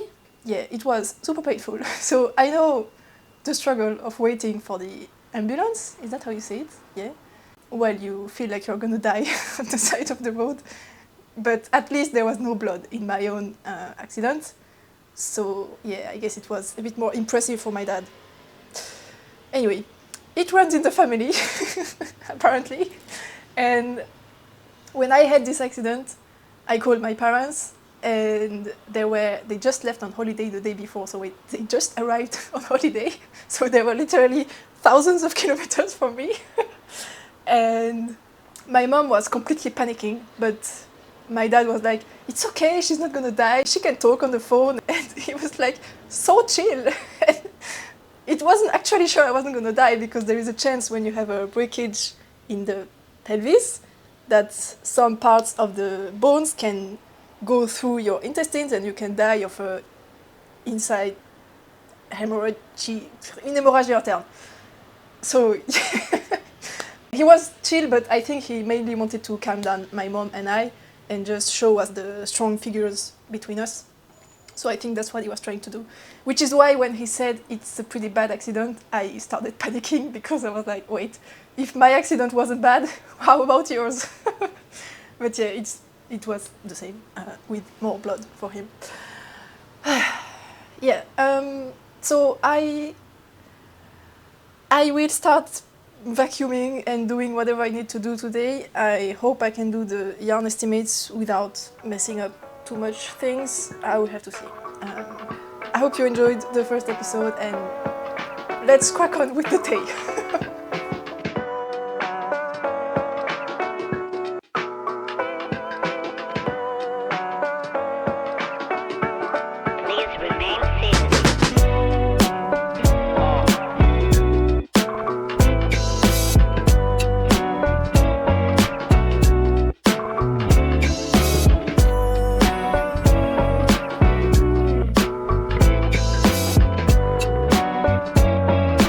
Everything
Hi, welcome to day 4.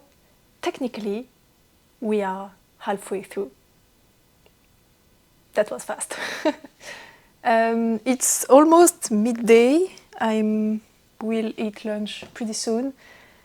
I spent the morning doing the bus darts on my white day cardigan because I hadn't written them out yet because I didn't need it to have them to do the test call, so I just left it until the end.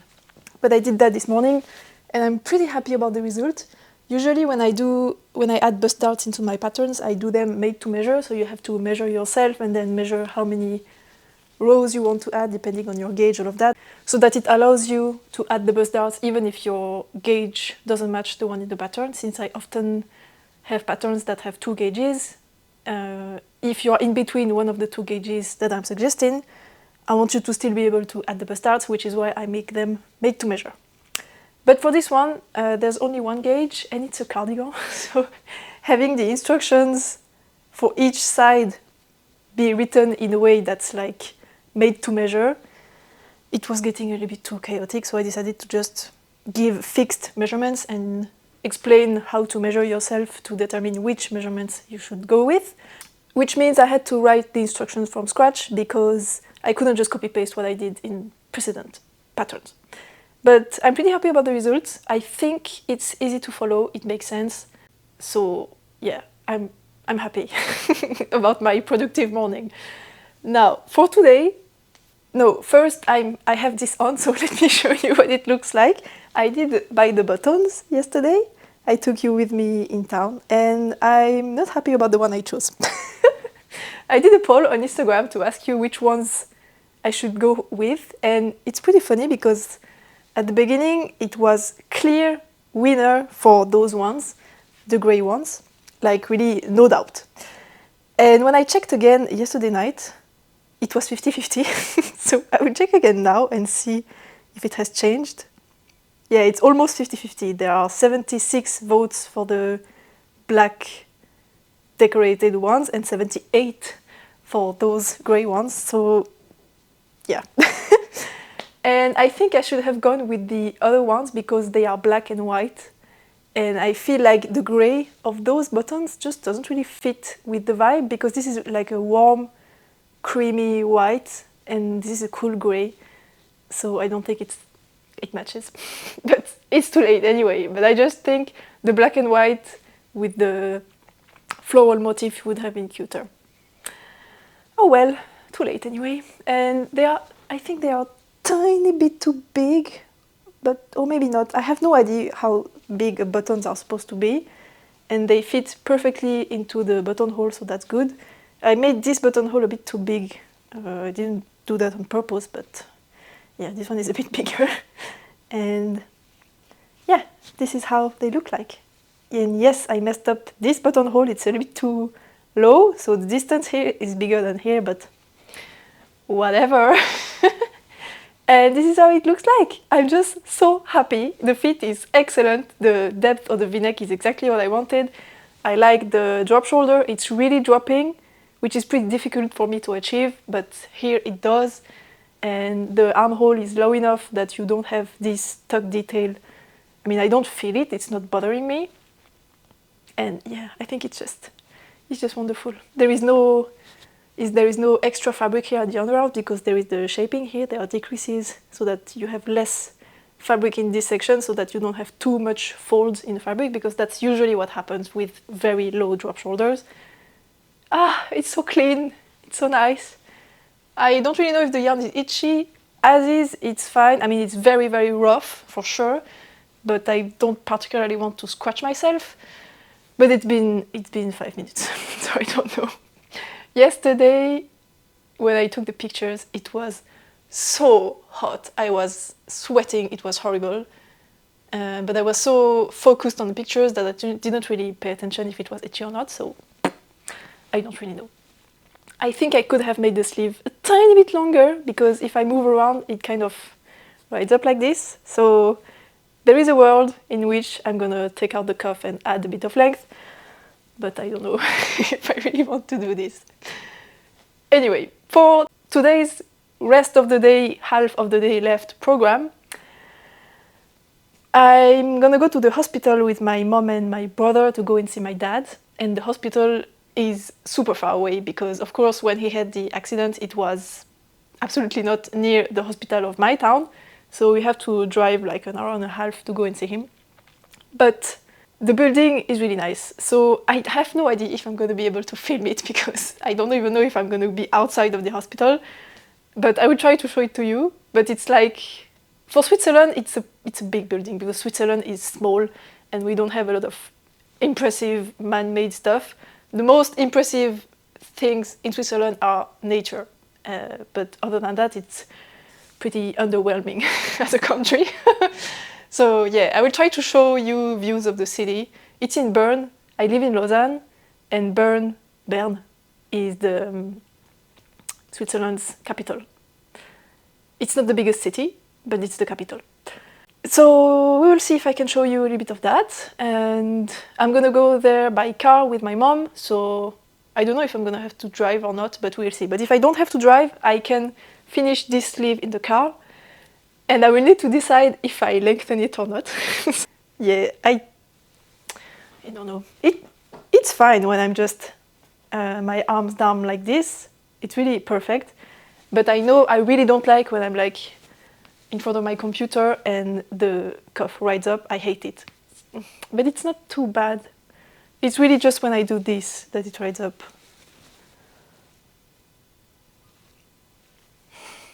I don't know. I will see later.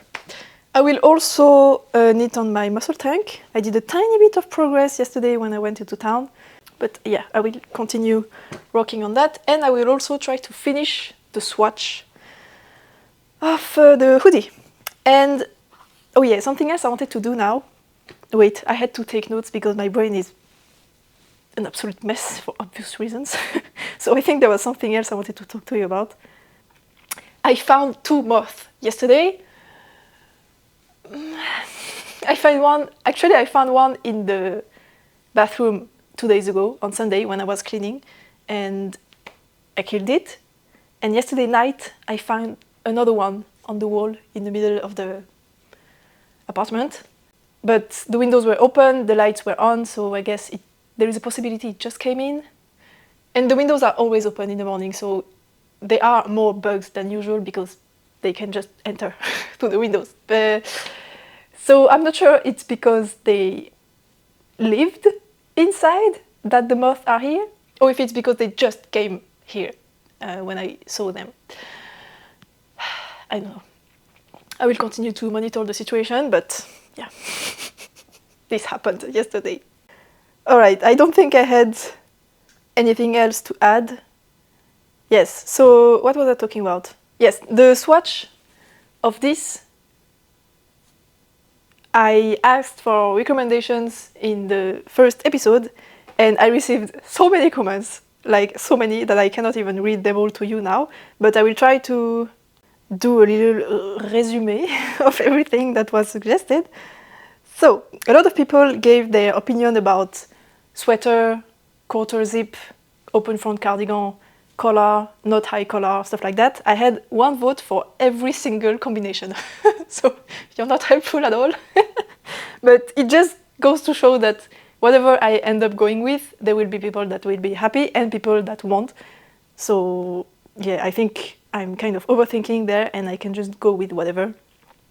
And again, it's usually things, I mean, aside from the full open front or just quarter zip situation, it's things that are easy to modify. Like if you want to do the high collar, as I mentioned, you can just pick up the stitches around and just knit straight for twice the length and then fold it over and sew it down and you have a high collar. So I don't think I'm going to add that to the pattern. I will stick to the round neck option.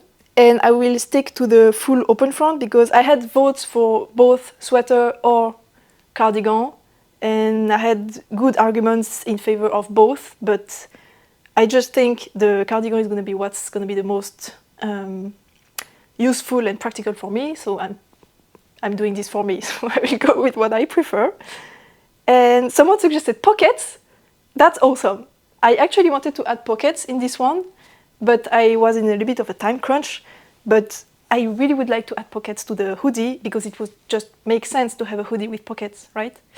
And someone else mentioned like if I do the sweater with the quarter zip, I could have a kangaroo pouch pocket, and it almost made me go with the sweater solution because this would be so cute. But no, I will stick with the cardigan. So I will try to add pockets because that's a great idea. And a few people mentioned zipper, but I'm too lazy for that. I did a zipper, a design with the zipper inside. It's the Harmony jacket, and it was a pain to install it. I'm just too lazy for that. And there is also one thing with the buttons. It's that something I do often.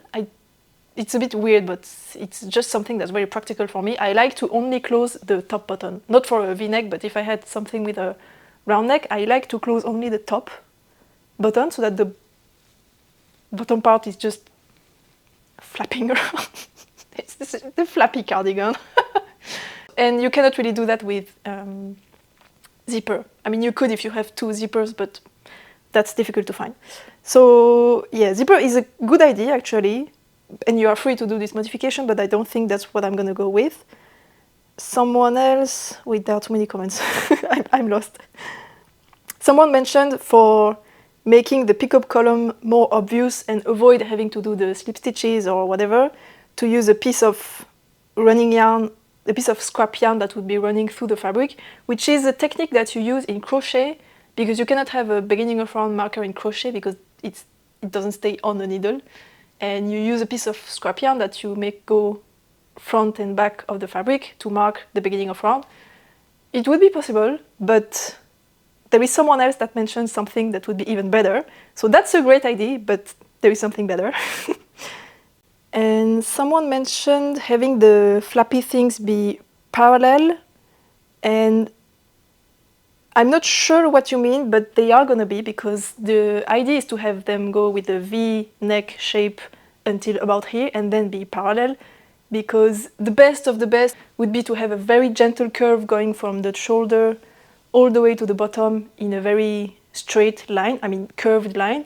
But that's gonna be a nightmare to grade, especially because the length is different for all the sizes, the total body length, which means you would need different increase rates for all the sizes, and it's just gonna be too complicated. So I'm gonna have just like a V-neck actually, a straight line from the shoulder to like about here, and then a vertical line, no shaping anymore, from here to the bottom. And I don't know how close they're gonna be from each other, but if I want to have the opening, probably the width of the button band in the middle, or maybe more. In the inspiration piece jacket I have in mind, there is a big distance between them, so maybe I will stick with the big distance. I'm not sure yet. And someone voted most stitch, and I did say yesterday I was gonna go with the garter, but I've been thinking about this yesterday night, and I think I changed my mind and I'm gonna go with the most stitch, because the garter is very directional, because it's basically stripes of pearl bumps. So it's gonna give like it's gonna be stripy in this direction. But I think I would prefer if there is no sense of direction in those pieces of fabric. So most stitch is even, it's not stripes, it's like a flat texture. And I think I would prefer that. So for now, I'm set with the most stitch, but I might change again my mind. And a lot of people said they liked hearing the thought process behind my designs. Thank you. I like sharing about it. I think it's very interesting. A lot of people pretty often ask to designer what's the thought process and how they design stuff and where the idea come from. So I know it's something people are interested in, so that's why I'm sharing all about it, and I'm super happy that you enjoy it. Now, the most important thing someone suggested, it's from someone that I chat with pretty often and that test knit for me often. I don't know how to say your name, I just realized it. You're supposed to say it with the German accent, I guess, and I'm supposed to speak German, but I don't. I think it's like Johanneke? That must be it, Johanneke, I guess, I'm not sure. Anyway, she suggested, and it's a genius idea, and I'm kind of mad that I didn't think about it myself. Instead of doing the slip stitch columns, wait, where's the bottom? The slip stitch column, here, to mark the stitches you're gonna pick up. and do decreases and increases to have them slanted. I could do cables, and I was like, yes, of course, that's so much easier. So when I read this comment, I was actually knitting on this watch yesterday night, and I immediately swapped from the slip stitches with decreases and increases to cables. So here I don't have the slip stitches anymore, and I'm just cabling 2 stitches over 1 every 4 rows.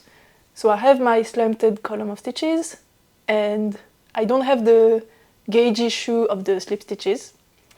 And when I go to pick up, I can just pick up the correct stitch rate, 2 out of 3 or something like that, without having to increase during the first row. Thank you so much for your suggestion.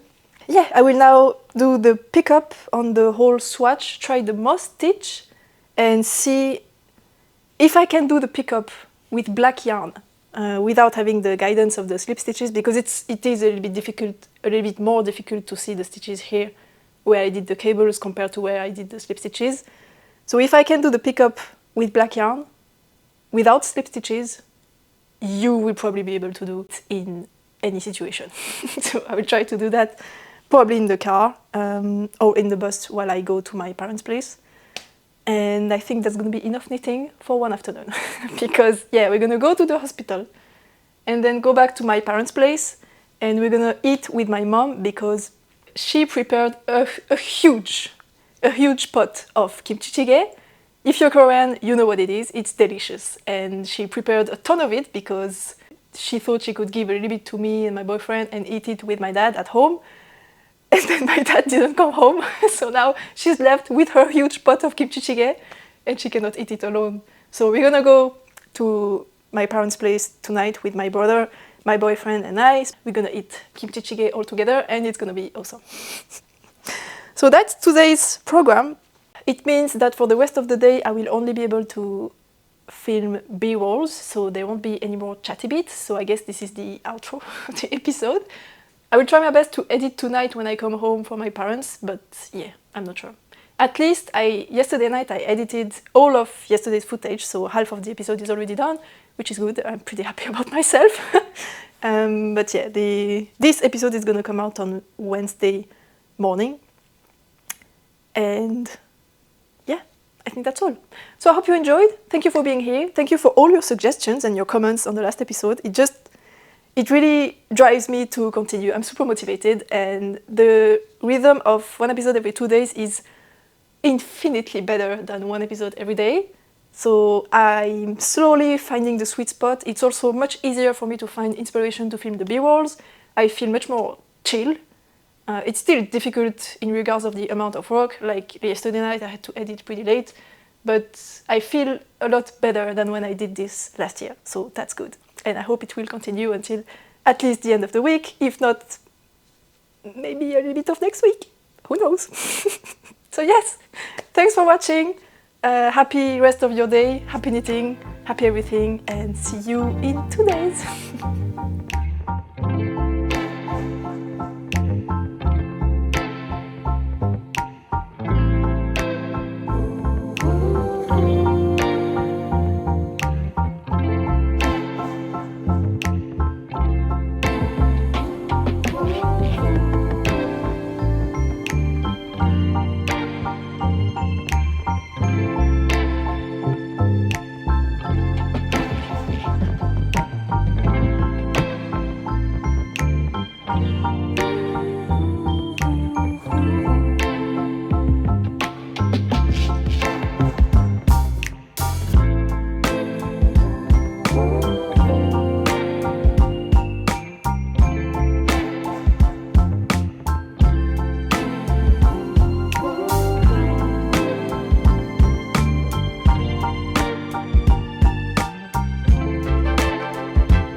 episode 3 of the Summer Knitting Journals. My name is Maya and welcome. It is almost midday already and I've been having one of those mornings where I feel like I have been doing stuff non-stop, but at the same time I have no idea what I did. So I'm not sure if it was productive or not. I published yesterday's day 2 episode. I have hair somewhere. I answered to some emails, I did some pattern writing stuff, I updated a ton of stuff, and I also chatted with a lot of people, answered to comments. Yeah, I did a ton of small things, but at the same time it feels like I have been doing nothing. Anyway, one of the things I did was that I finished the second sleeve of my white day cardigan, and I did make it longer. Is it the second sleeve? Yes, I added this much. It's like 6 rows, but it's just the difference that makes the sleeve from to perfect. So let me try it on to show you the difference. The first sleeve the first sleeve is this one, so it fits okay, but again, if I move, the sleeve rides up immediately. But the second one is a bit longer, and if I move, it just doesn't ride up as much. It's just a tiny bit better. You cannot really tell, but yeah, this ends here behind the bone, and this one hits over the bone. And this is just, yeah, the small little thing that makes it perfect. So I need to lengthen this sleeve. But I think since this is blocked, I'm not gonna unravel the cuff at length and then redo the cuff, because the cuff is super long to do, and I really don't like doing the bind off while picking up stitches. I know there are other techniques to do it, but I did it this way in the rest of the cardigan and I want to keep the same technique, and I really don't like doing it. So I think I will cut open here, knit 6 extra rows, and then graft it back together. And I like grafting anyway, so it's gonna be fine. But it's just one more thing I need to do now. But yeah, it shouldn't take too long. Can you even hear me? I'm sorry. And yeah, that's it for this one. It's almost done. I can see the finish line finally, and I'm too hot. And next, during the trip to the hospital, I ended up not taking the swatch with me because I realized there was just no way I was gonna knit on that much during the small afternoon and bit of evening. So I just didn't bother taking this with me. And the second reason is that I'm playing a game of needle chicken, because this is on 4.5, but the cuff is on 4 millimeters, and the muscle tank is on 4 millimeters, and this is on 4.5, but the most stitch I wanted to pick up and knit is on 4 millimeters. So everything is on the same needles, and I was kind of juggling around with my needles, and I figured I'll just do that later when I'm at home and I don't risk losing a needle when I do the switch. So I didn't work on this yesterday, and I didn't touch the muscle tank either because I was just knitting on the sleeve because I made it longer, so it took longer. So I'm glad I didn't took this with me. But I did some progress this morning, so let me show you. I did pick up the stitches from my base stockinette swatch. It's in this direction. I picked up the stitches along here. And you may remember the first half I made it with slip stitches, a column of I-cord, and I did the diagonal shaping with increases and decreases, and on the other side I didn't slip stitches and I did cabling to do the diagonal. And it wasn't that bad to pick up from the cable stitches. It's not a problem.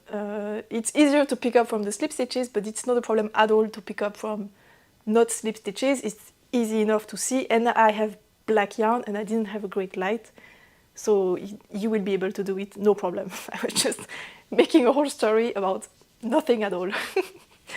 And the second reason is just better to go with the non-slip stitches. It's that when I increased to get to the correct stitch count when I picked up from the slip stitches, because you cannot pick up enough stitches since you only knit 1 out of 2 rows, the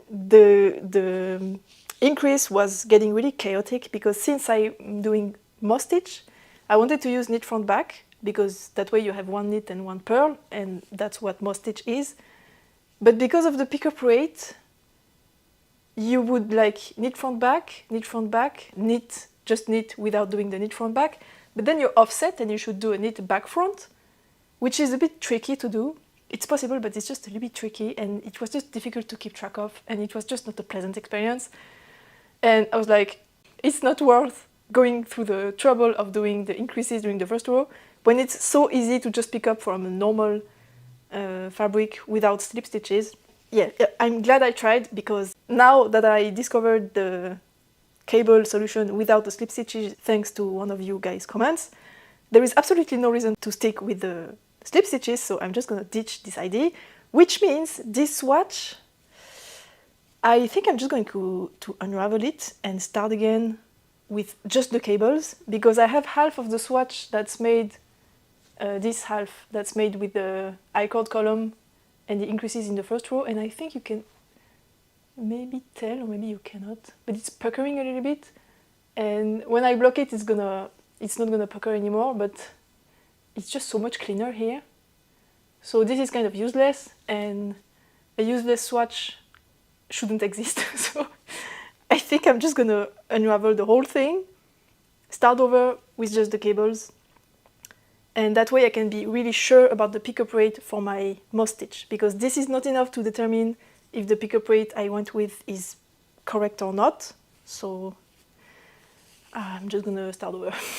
And also because I went down to 4mm for the moss stitch, and it's dense, but I know it's gonna loosen with blocking, and I think this is a little bit too dense compared to this fabric, but I like the density of this, whereas I think the stockinette is a little bit too loose. So I might either try to knit even tighter or go down to 4mm for the fabric. I'm still unsure, but this is my next plan. I need to back up to the white day. I completely forgot to mention the test goal is up. On Monday, I published the test goal on Instagram, so you can apply to test this. I still have spots open for sizes 1 and then 6, 7, 8, and 9. And I leave the test goal open until tomorrow. And I think when the video goes live, it's gonna be too late. I'm sorry, because it will go live on Friday morning. So actually, there's no point in telling you this, but I'm so sorry. I forgot to tell you in the last episode. But yeah, the goal is up. Now, getting back to this, I'm such a mess. I'm sorry. Regarding the name, I was jokingly saying it could be called the Flap Flap hoodie or the Flappy hoodie, but I felt like it might mean something that I don't want to use as a name for a garment. And someone did point out, thank you Leah, that flap is a slang word to call female genitalias, which makes sense, and I knew that, but I just forgot about it. So it's definitely not going to be the Flap Flap hoodie. However, I looked up if flappy is anything other than just a flappy piece of something that flaps around in the wind or whatever, and it's not. Flappy is just flappy. At least I couldn't find any evidence that in any slang language it would be something other. So as a working name, Flappy hoodie can stay, and again, if I cannot find anything better, it will just stay that way, but yeah, no Flap Flap hoodie anymore. Okay, I think that's all for the knitting updates. Now, for the life updates, yesterday the trip to the hospital went fine. My mom drove on the way there and I drove on the way home. So that's when I managed to finish the sleeve, to knit most of the sleeve. And my dad is doing fine. He has actually 3 breaks in his leg, 2 in those 2 bones and 1 in the knee. But other than that, he's doing fine. And both the motorbikes are destroyed. And I think that's what he's the most sad about. But yeah, we're just super thankful that those are the only things that happened and that he's just alive and well, and he's already joking about it a little bit. So yeah, we're doing fine. My dad is doing fine. Happy ending, I guess.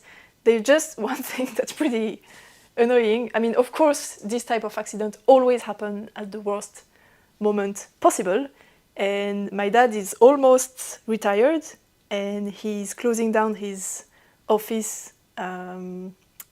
He's renting a place, and the contract rent loan, however you call that, ends at the end of September. So he has to move all his stuff from his old office to his home. He's the boss, by the way, so his office is literally his office. Everything there is his stuff. And there's a lot of stuff. So it was a big move. It was supposed to be a big move, and now he's like, I can't do it anymore. So it's pretty sweet because everyone around us is kind of getting together to help out for the move. So the neighbors and family members and friends and everyone is like, we're gonna help you out for the move. Don't worry, we're gonna do it. We're gonna do that for you. So that's super sweet. And yeah, there's stuff like last week when I went to their place, my dad told me, oh, I bought some handrails to put in the stairs in the house because there's just a blank wall.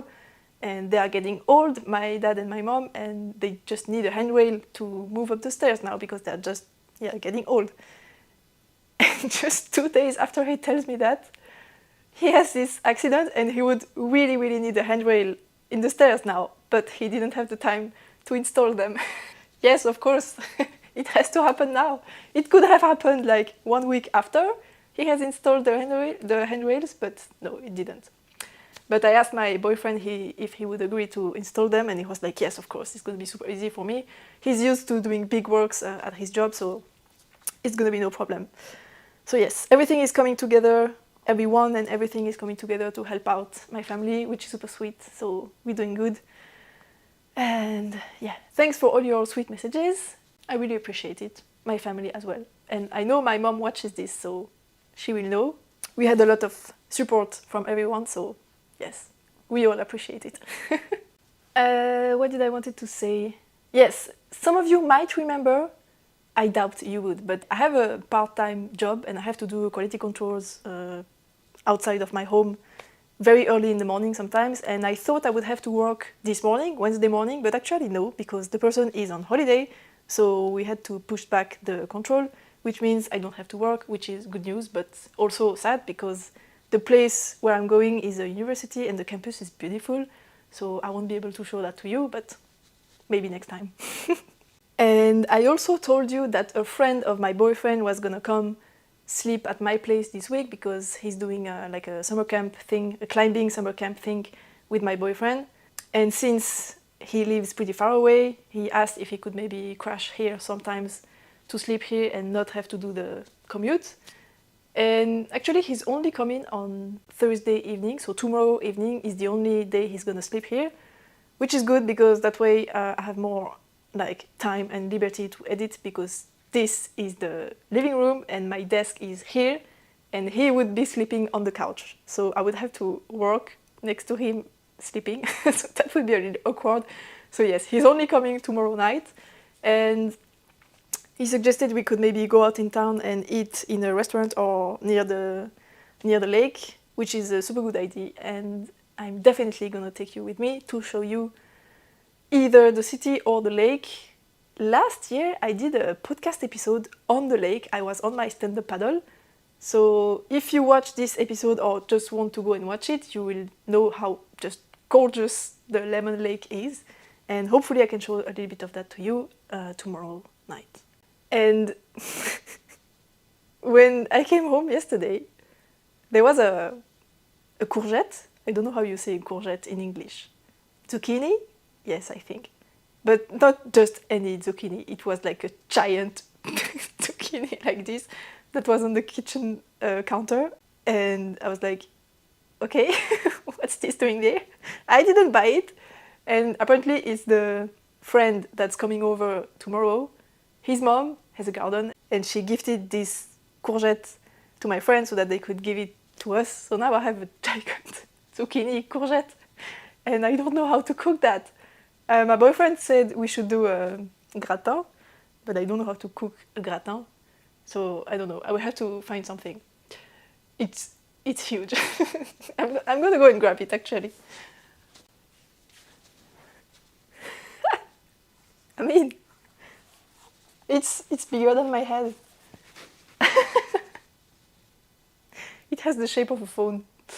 Yeah, I don't know anything about gardening, but I think courgettes, zucchinis are the type of vegetables that if you don't cut them, they just keep on growing and growing and growing.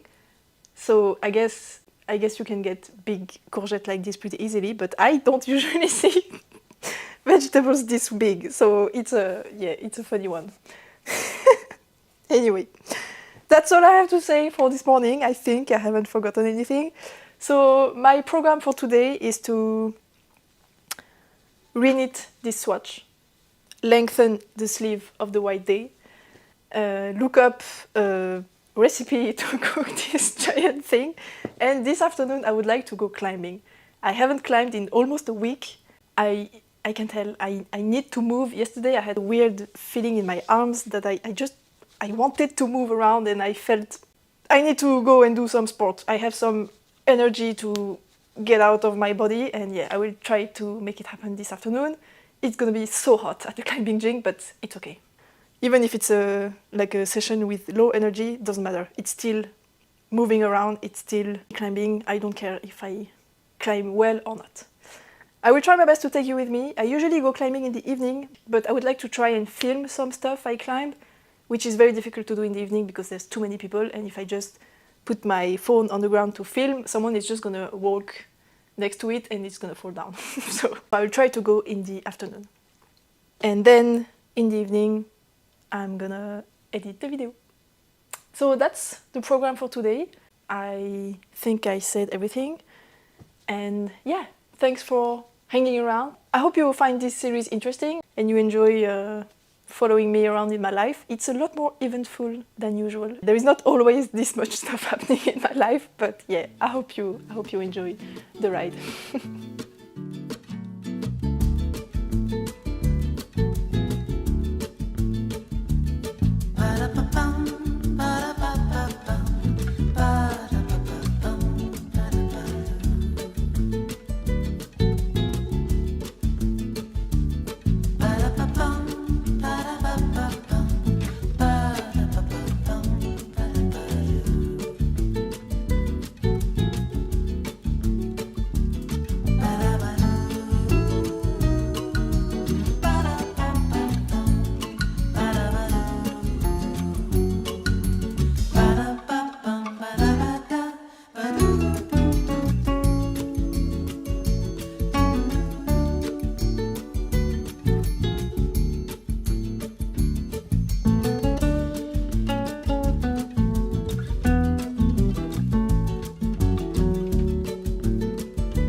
You are probably wondering, what am I currently doing? I don't really know either, because what's happening is that I have a pain in my hip. It's like brutal, really brutal. I almost fell a couple of times when I got up, when I was sitting like on the couch or on my chair and I tried walking. I almost fell because the pain was so bad. It's like here on the side of my hip. I have no idea what's happening. It started hurting yesterday evening. When we came home from my parents' place, I sat down at my computer to edit.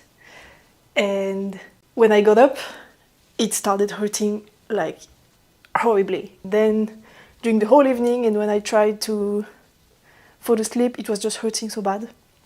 And I was hoping it would be better in the morning, but it was a little bit better. And then I've been sitting at my desk doing stuff and then sitting on the couch, and it's even worse than yesterday night now. And I noticed if I am active and I walk, it hurts a tiny bit less, or at least, I mean, the main issue is when I get up and I start walking, that's when it's horrible. So if I don't sit down, I don't have to get up, and then it doesn't get as bad, which is why I'm currently doing walks along my apartment, which, as you can see, is not very big. So I'm in the kitchen, and this is the doorway, and then I have my room behind me, the bathroom, and that's the living room with the couch and this is my desk, and then the couch, and that's it. So I'm just wandering here, trying to see if the pain will go away if I walk enough, because the question is, do I go climbing in the hope that it will make the pain go away completely because I'm going to be active and move around and the pain is happening because I don't move enough? Or will it make things worse? Because usually when something hurts, you need rest. Usually, but not always. And some kind of, how do you say blessure? I think I'm just going to caption myself when I say a word in French that I don't know, because it's annoying for everyone. So some kind of blessure require being active to get better. And I don't know which one of the two this pain is. So should I take the bet and go climbing and take the risk that it's going to make things worse, because climbing is pretty hardcore? I could try and go climb and be a bit more peaceful than usual, but I'm not sure I'm capable of that. I don't know. I think what I will try for now, I have like some trash to take out, and the recycling center is a bit like 3 minutes away from here. So I'm gonna do that so that I can walk straight for more than 10 meters and see how I feel. And maybe I will use the stairs and stuff like that to see if it can help. And I will see how I feel after that. And if I try to push to go climbing, or if I try to rest. But how am I supposed to rest? Because I'm going to be scared to get up because it's going to hurt so bad. But in the morning when I woke up, it was better. But I was not sitting, I was laying in the bed. So maybe it's a bit different. So maybe if I want to rest, I should lay down. I don't know, whatever. I'm going to take out the trash and see if I feel better after that.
It is Thursday already and it's the middle of the afternoon.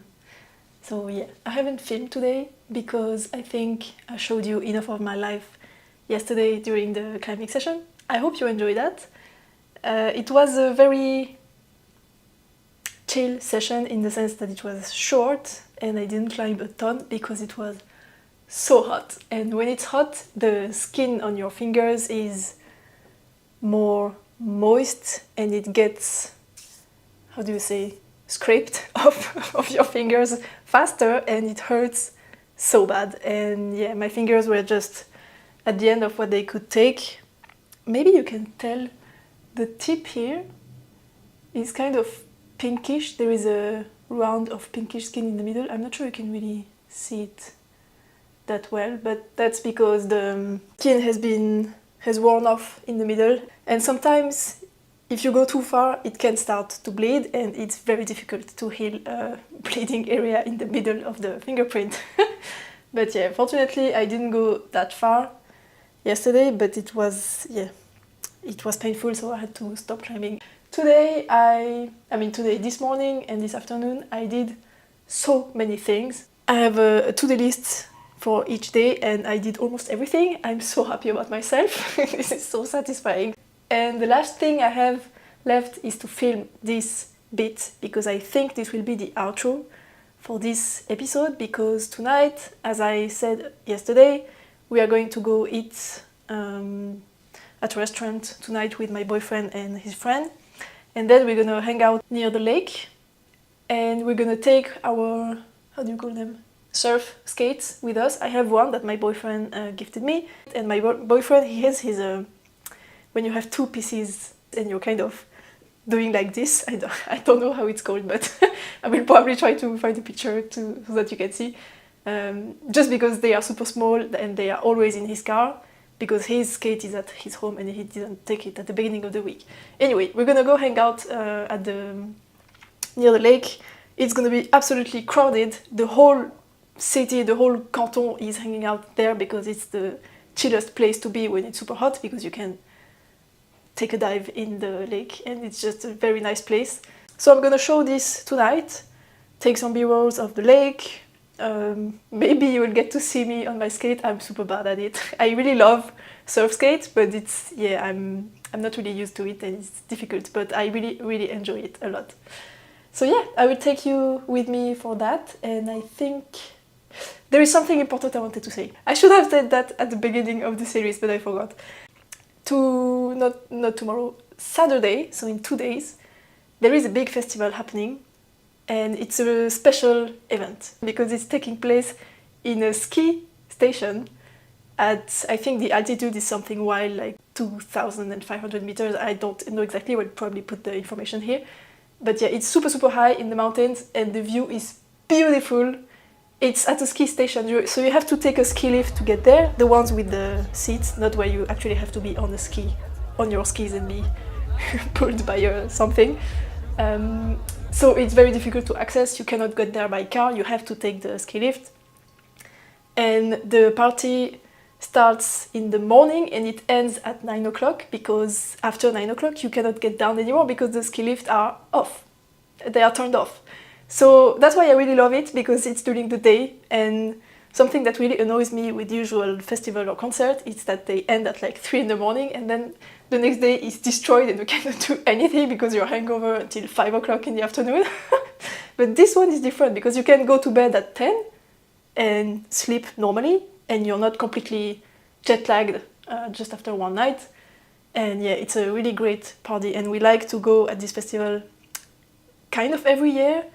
I've been, I think, 4 or 5 times and it's amazing each time, so I'm super excited. And the weather is going to be beautiful because sometimes when I went there it was rainy and cloudy, and since it's so high in elevation, if it's cloudy you are in the cloud and you cannot see anything and it's just humid and wet and cold and it's terrible.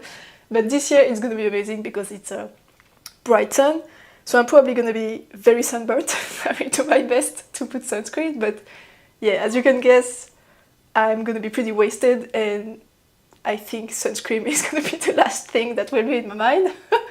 But yeah, I will try my best to be a responsible adult. So what I wanted to say is on Saturday I'm gonna be at the festival, so there won't be any knitting or chatting or whatever, but I will try to film some B-rolls for you.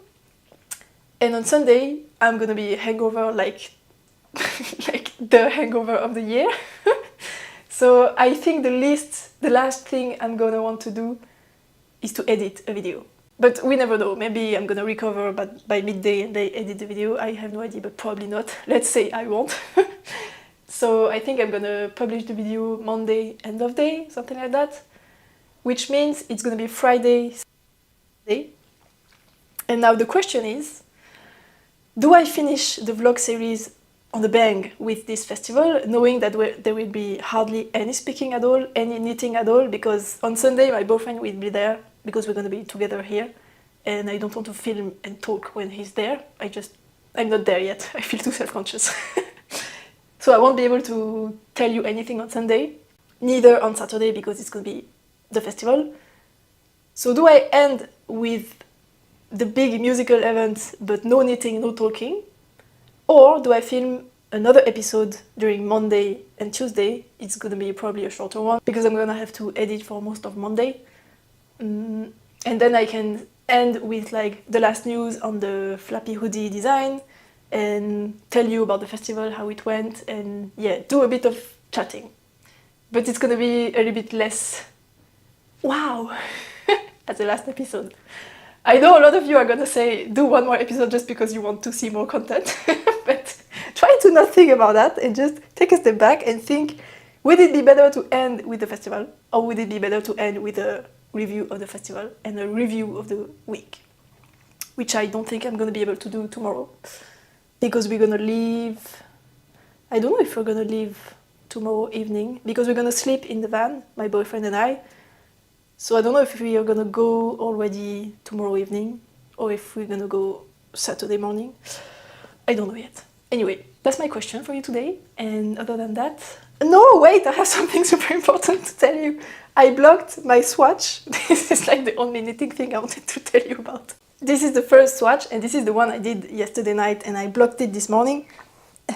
And it's so hot that it's already dry. Actually, I think it dried in 2 hours because I put it outside. And it's hot and windy, so yeah, it's dry. So I knit this one on 4.5 millimeters, but I knit very, very tight, and it was actually pretty painful because I had to like force on the stitches to slide them on the needle, but the gauge is very even. So, and it's funny to say that those swatches were both knit on the same needles, but this one is, what did I say, 16 stitches? And I just measured it, this is 18 stitches. Same needles, same techniques, same everything. 2 days apart. Which is why, even if you swatch, the gauge in your garment is not necessarily gonna match the swatch. It's really important to know that. So as I said, this is 18 stitches, but again, the sweater I have already knit in this yarn is 19 stitches. And I was knitting in the round, and I knit looser in the round, because my pearls are tighter. And I need to change the battery. So I have no idea how I managed to knit this tight in the round 3 years ago, but the past is in the past, and today is another day, and I'm just gonna knit another swatch on 4mm needles and try to get the 19 stitches gauge, because I really prefer the gauge of that sweater. This is a very nice fabric, I could go with that, but I know what it feels like when it's 19 stitches instead of 18, so I'm gonna try and achieve that. But this is lovely. Now, for the second thing I tried in this swatch, so I did only cables to do the slanted column of stitches, and I didn't slip any stitches, so when I picked up, you can only see a column of stitches in the diagonal, because I had 2 stitches that I cabled and I only picked up the one on this side, so I have a column that's left here, you can see, and then I have the pickup chain that's on the back, so you have the same detail on each side, which I'm very happy about. But there is one thing that I'm not sure of, is that in the first swatch I have the I have the column of slip stitches here, and I think I like the detail a tiny bit more when it's slip stitches.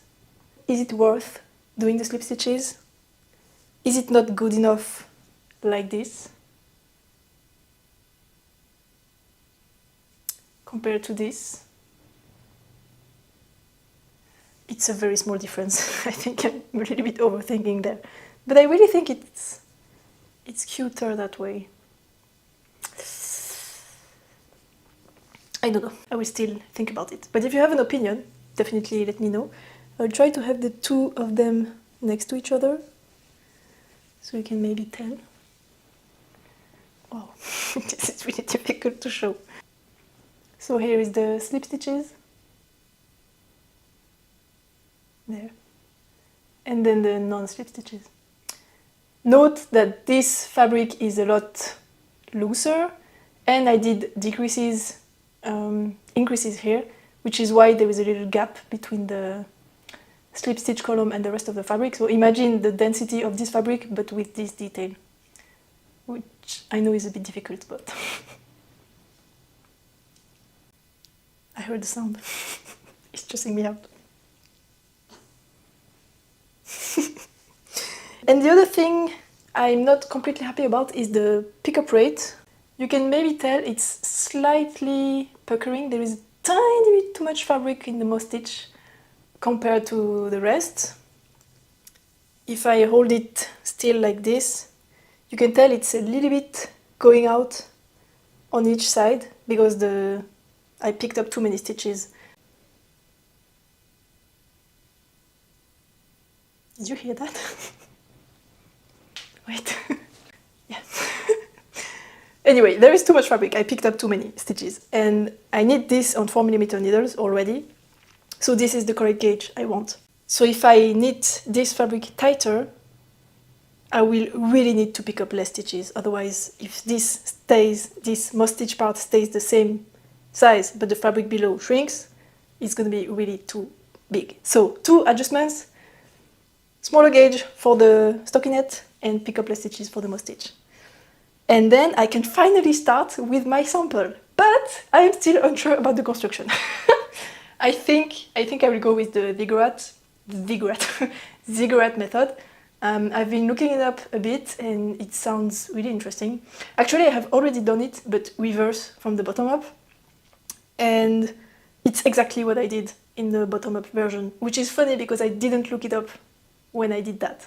I just knew the concept and I just did something thinking that's probably how it's done, and it's exactly how it's done. So I kind of rediscovered the techniques, which I'm pretty happy about. So I think I will do that because it's super satisfying to do. It's really fun and it's different from what I'm used to do, and I just want a change. I forgot to do an update on my hip. My hip is feeling a lot better. I definitely think walking to the gym and doing the climbing session and just being a bit more active yesterday helped a ton, so that was the right decision. I'm happy about that. So it's still hurting a little bit, but it's mainly because I was sitting for almost the whole day. I've been active, like I tried getting up and doing stuff regularly throughout the day, but yeah, I took the right decision. And I think I know why it happened. It's because when I was at the hospital on Tuesday, I was standing for a whole hour because I let my brother and my mom sit down on the 2 available chairs and there was nothing left for me, so I was just standing. And I was leaning against the wall with all my weight on one leg, which is the one where my hip is hurting. So I think it's because of that, which does go in the direction of the cure to make it go better is movement. It's because it was caused by being stationary in a weird position. So yes, I just wanted to tell you that. And I'm gonna be knitting on this new swatch tomorrow. Hopefully, in the perfect world, I will have the time to do all the calculations and the stitch counts and everything so that I can cast on my sample and go past the complicated part of the shoulders tomorrow before we leave for the festival, so that when I'm at the festival I can just knit the easy part flat of the yoke, where you only have to do increases for the sleeves and that's all. I'm gonna have to do the shaping for the pickup thing here. I don't know if this is a knit easy enough to take with me to the festival, but whatever. Worst case scenario, I have the muscle tank. So So yes, that's all I wanted to say. I did things completely in reverse. I should have started with the knitting and ended with the question of how do I finish the series, but whatever, you're used to it now. So yes, I hope you enjoyed this episode. I hope you will enjoy hopefully the b-roll I'm gonna take later of the lake, of the skateboarding, all of that. And yeah, thank you for being here. Thank you for your support. Thank you for your comments again. And I hope to see you again in the next episode on Monday. Bye.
Hi, my name is Maya and welcome to episode 4 of the Summer Knitting Journals.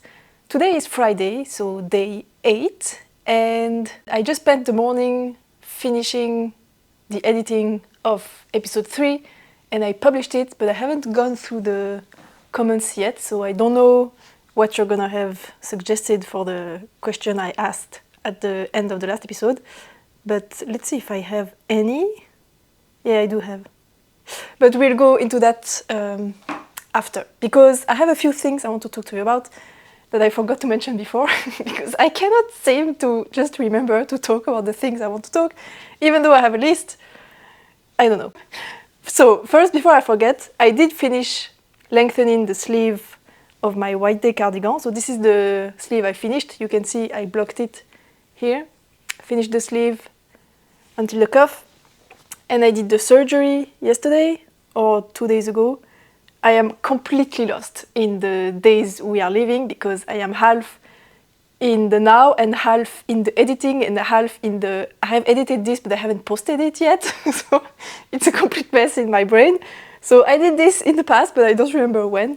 And it's done. It was so fast to do. It was only 6 rows and then the grafting. And since the yarn is pretty big, it just went super fast. And I'm gonna block it a second time. I was considering only blocking the sleeves, but I know that the more you block this yarn, the more it blooms and becomes soft. And it's already a lot softer than before I blocked it. You can see the difference between, this is very thick and dense and doesn't have any drape at all. It's like cardboard, whereas the blocked fabric is a lot more flowy and beautiful. But I'm a bit too lazy to block it again by hand, so I'm just gonna wait until my laundry day and throw this in the machine machine so that it blocks it for me and it agitates it a tiny bit more than I would do if I was hand washing, and also so that I don't have to hand wash it.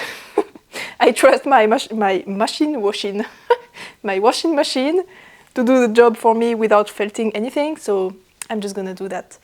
And my laundry day is on Tuesday, so it's gonna be next week. Speaking of laundry, you may remember that I mentioned in whatever episode of this series that I found 2 moths in my apartment, but they were just flying around and not specifically on any piece of clothing or food or whatever. So I wasn't sure if they just arrived there or if there was actually an invasion or something in my place. But when I was putting out the bedding for our friend that came to sleep at my place yesterday night, so I set out the couch and I wanted to take some sheets out to lay over the couch and have a couverture. And it's all in a box that's below my bed that I basically never touch, because when I change my own sheet, I just take the sheets off, I wash them, and then I put them back again immediately. So I never use this box, and it's one of those like fabric boxes with a zipper to close it off.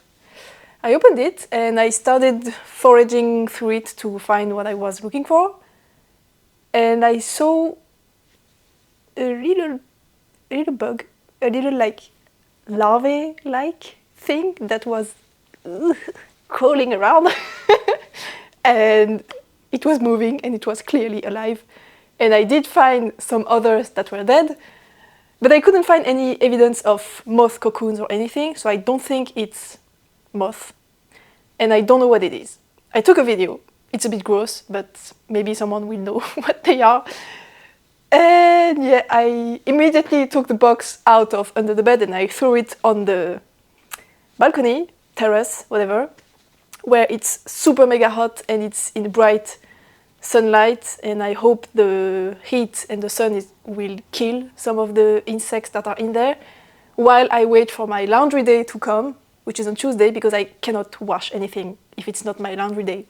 In Switzerland, most big buildings like mine have not a public but a laundromat with lots of washing machines, and each apartment has a certain time and machine they can use once in the week. I mean, once for one day in the week. You cannot use the machine outside of that, which is handy, but also you need lots of logistics when you can only do the laundry once a week. So it's just gonna stay there on the terrace while I wait for Tuesday to arrive so that I can wash everything. Fortunately, I had some other sheets in another place, which is behind the couch, that I could use for my friend, so he didn't have to sleep on the bare couch. Yeah, but it was a little moment of panic. And I just don't know what those are. I have never seen them. I don't really know. And the problem is that I have 3 other boxes under that bed that are also filled with clothes that I never touch because they are like the storage boxes. And I'm scared to open them up. But I suspect the bugs have been inside those boxes since forever, since I never used them. And it's very possible that they came from my old apartment. And since I moved here a year and a half ago, they just never moved from outside of these boxes. So I don't think it's something that's flying around and that can spread to the rest of my wardrobe. But I should just address that. I should put all the boxes out on the terrace while it's hot, because the heat wave will be over on next Tuesday. So I should take advantage of the sun while it's there. I think I'm gonna do that this afternoon.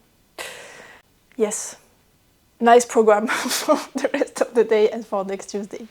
Anyway, I also wanted to mention about the white day. I forgot to tell you that the test has started. I'm sorry again, I forgot to mention it in the episode where you could have applied if I had told you before. But yeah, the test has started today.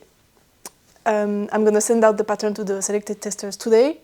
It's the test call where I had the least applicant ever and by far, which is okay. I was kind of expecting it. I mean, it's the dead middle of the summer, it's super hot, and I'm like, do you want to knit a super hot winter garment with a big gauge? And no, because first, people are usually in a knitting slump in the summer, and if they want to knit, it's probably not on something like this, unless they are in the other hemisphere, but most of my audience is in the same hemisphere as mine, so not a lot of people are actually going through winter right now. But it's okay, it doesn't matter. I did fill out most sizes, so sizes 1 to 5 are filled up, and only sizes 6, 7, 8 and 9 I had no applicants for. So if you are in those sizes and would like to test it, feel free to reach out. You can fill out the form. I will leave the link in the description. And you will of course have an extended deadline since you will start later. But yeah, the test has started, but if you want to knit one of the larger sizes, you can still apply. And yeah, I'm super excited, and the people who applied are mega excited, and I'm so excited to see them excited. So yeah, it's gonna be great anyway, and for me it's gonna be a little bit more chill to have a smaller test group. So I think it's actually a good thing. I don't have any bad feelings towards the fact that I had less testers than usual, less applicants than usual. I'm totally fine. It's okay for me. I'm just checking that I'm not forgetting to talk about something. Yes, regarding the bugs situation, last night I kept on doing dreams about bugs and larvae and flies and stuff just crawling around and big invasions. I had just such weird dreams. I slept pretty badly. I just wasn't feeling well. Yeah, it was just one of those nights. I'm pretty tired. I just hope it's gonna be better next night. Tonight, this night. Yes, and regarding yesterday, so we went to eat at a restaurant. We ate Vietnamese food. I love Asian food, so I'm always happy when I can eat Asian food. And we did the hangout at the lake afterwards. We did swim for a little bit. I couldn't film while I was swimming, of course. But yeah, it was super fun and the views were beautiful. I think you probably, if you saw the yesterday's or last 2 days episode, you probably saw that. It's amazing. The border of the lake is just, it's a fairy tale. It's so beautiful, and it's like that every day. And this particular night it was cloudy, so there was the sunset on the clouds, and the clouds reflecting on the lake and on the mountains, and yeah, beautiful. But sometimes when it's not cloudy, it's a totally different view. And when it's raining, it's beautiful as well. And yeah, it's just a beautiful place. I just really love it. So I'm super happy I could share that with you. And we did hang out near le port d'Ouchy, after we took a little dip in the lake. And I was riding on my surf skate, which you also saw, but I think maybe 30 seconds after I took the video of me skating, I fell on my butt. It was a pretty hard fall. I think I have I still have a bruise on my elbow, and I also hit my hand a little bit. And what happened, it's ridiculous. So our friend, he's really good at surf skating, much better than me, and he was looking at me while I was doing the surf skating. He told me I was doing my swings, my turns, a little bit too short, and I could do bigger turns to get more momentum and go faster and just be a bit more at ease in my movements. And I was like, okay, I'm gonna try. And I tried that, and I completely lost my balance, and I just fell after 2 turns because I wasn't used to doing such big turns. And of course I fell on my back, but fortunately I had my backpack on, and in my backpack I had my knitting, and I fell completely straight on the back. My butt touched the ground, but since my back was pretty packed, most of my weight fell on the backpack and not on my butt, because it would be super painful. I think my coccyx would be, I could even have broken it because I fell so hard, but I fell on the backpack. And then I had a big bun, the same I had yesterday in the video. and my head hit the bun, which was super squishy and like a perfect cushion, so it absorbed the shock and I had zero problem, which probably saved me, because again, if I had hit my head this hard on the back, it would be pretty bad. But yeah, fortunately, I was fine thanks to my knitting and my bun. However, I do have a little pain in my neck. I think I still got a little bit, yeah, my neck did take a little bit of a hit and it's hurting quite a bit. I just washed my hair, and you know when you're in the shower and you try to wash out the shampoo out of your hair, you have to put your head back like this. And I just couldn't, so I had to lift my head with my hand and then lean back like that, holding my head, because it was hurting. Yeah, I just hope it's gonna be okay tomorrow. As long as I stay straight like this, I don't feel anything, but yeah, as soon as I start having to hold my head with my neck, that's when it starts to hurt. But other than that, I'm fine. And the bruise on my elbow. So yes, that was yesterday evening. And I think I said everything I wanted to mention. I just read through the comments as well, and actually nobody mentioned yet. I just published the video, so of course nobody did. The question I asked, which is, do I finish with this episode, which is going to be the festival tomorrow? It's going to be mostly B-rolls, because I won't have any opportunity to film like talking sections like this. Or do I end with the 5th episode on Monday and Tuesday, where I can go like do a mini review of the festival and then go through the last steps of designing the flappy hoodie, because that's what I'm gonna do this afternoon. And I've been thinking about it, and I think I will do a 5th episode, because if I finish now, it's gonna be kind of in the middle of the last step of the designing, and I just want to go until the finishing line. And that's what I'm gonna be doing this afternoon. So mainly I'm gonna grade my size, which is super complicated because I have to do a lot of adjustments to make it fit me. So yeah, it's a huge task to do. So I'm gonna do that this afternoon. And I'm gonna try to cast on and then knit tonight and tomorrow morning. Hopefully get past the complicated part. And I think it would be nice to just have another chatty bit where I can explain to you how it's going with the work in progress. And maybe I will have to rip back, and it will also be interesting to show you. So I think in regards of this summer knitting series being the explanation of how I designed the flappy hoodie, I think it makes sense to end with a real step forward with the design. So I took my decision without you having to weigh in, but thank you anyway for the comments I'm probably gonna get later.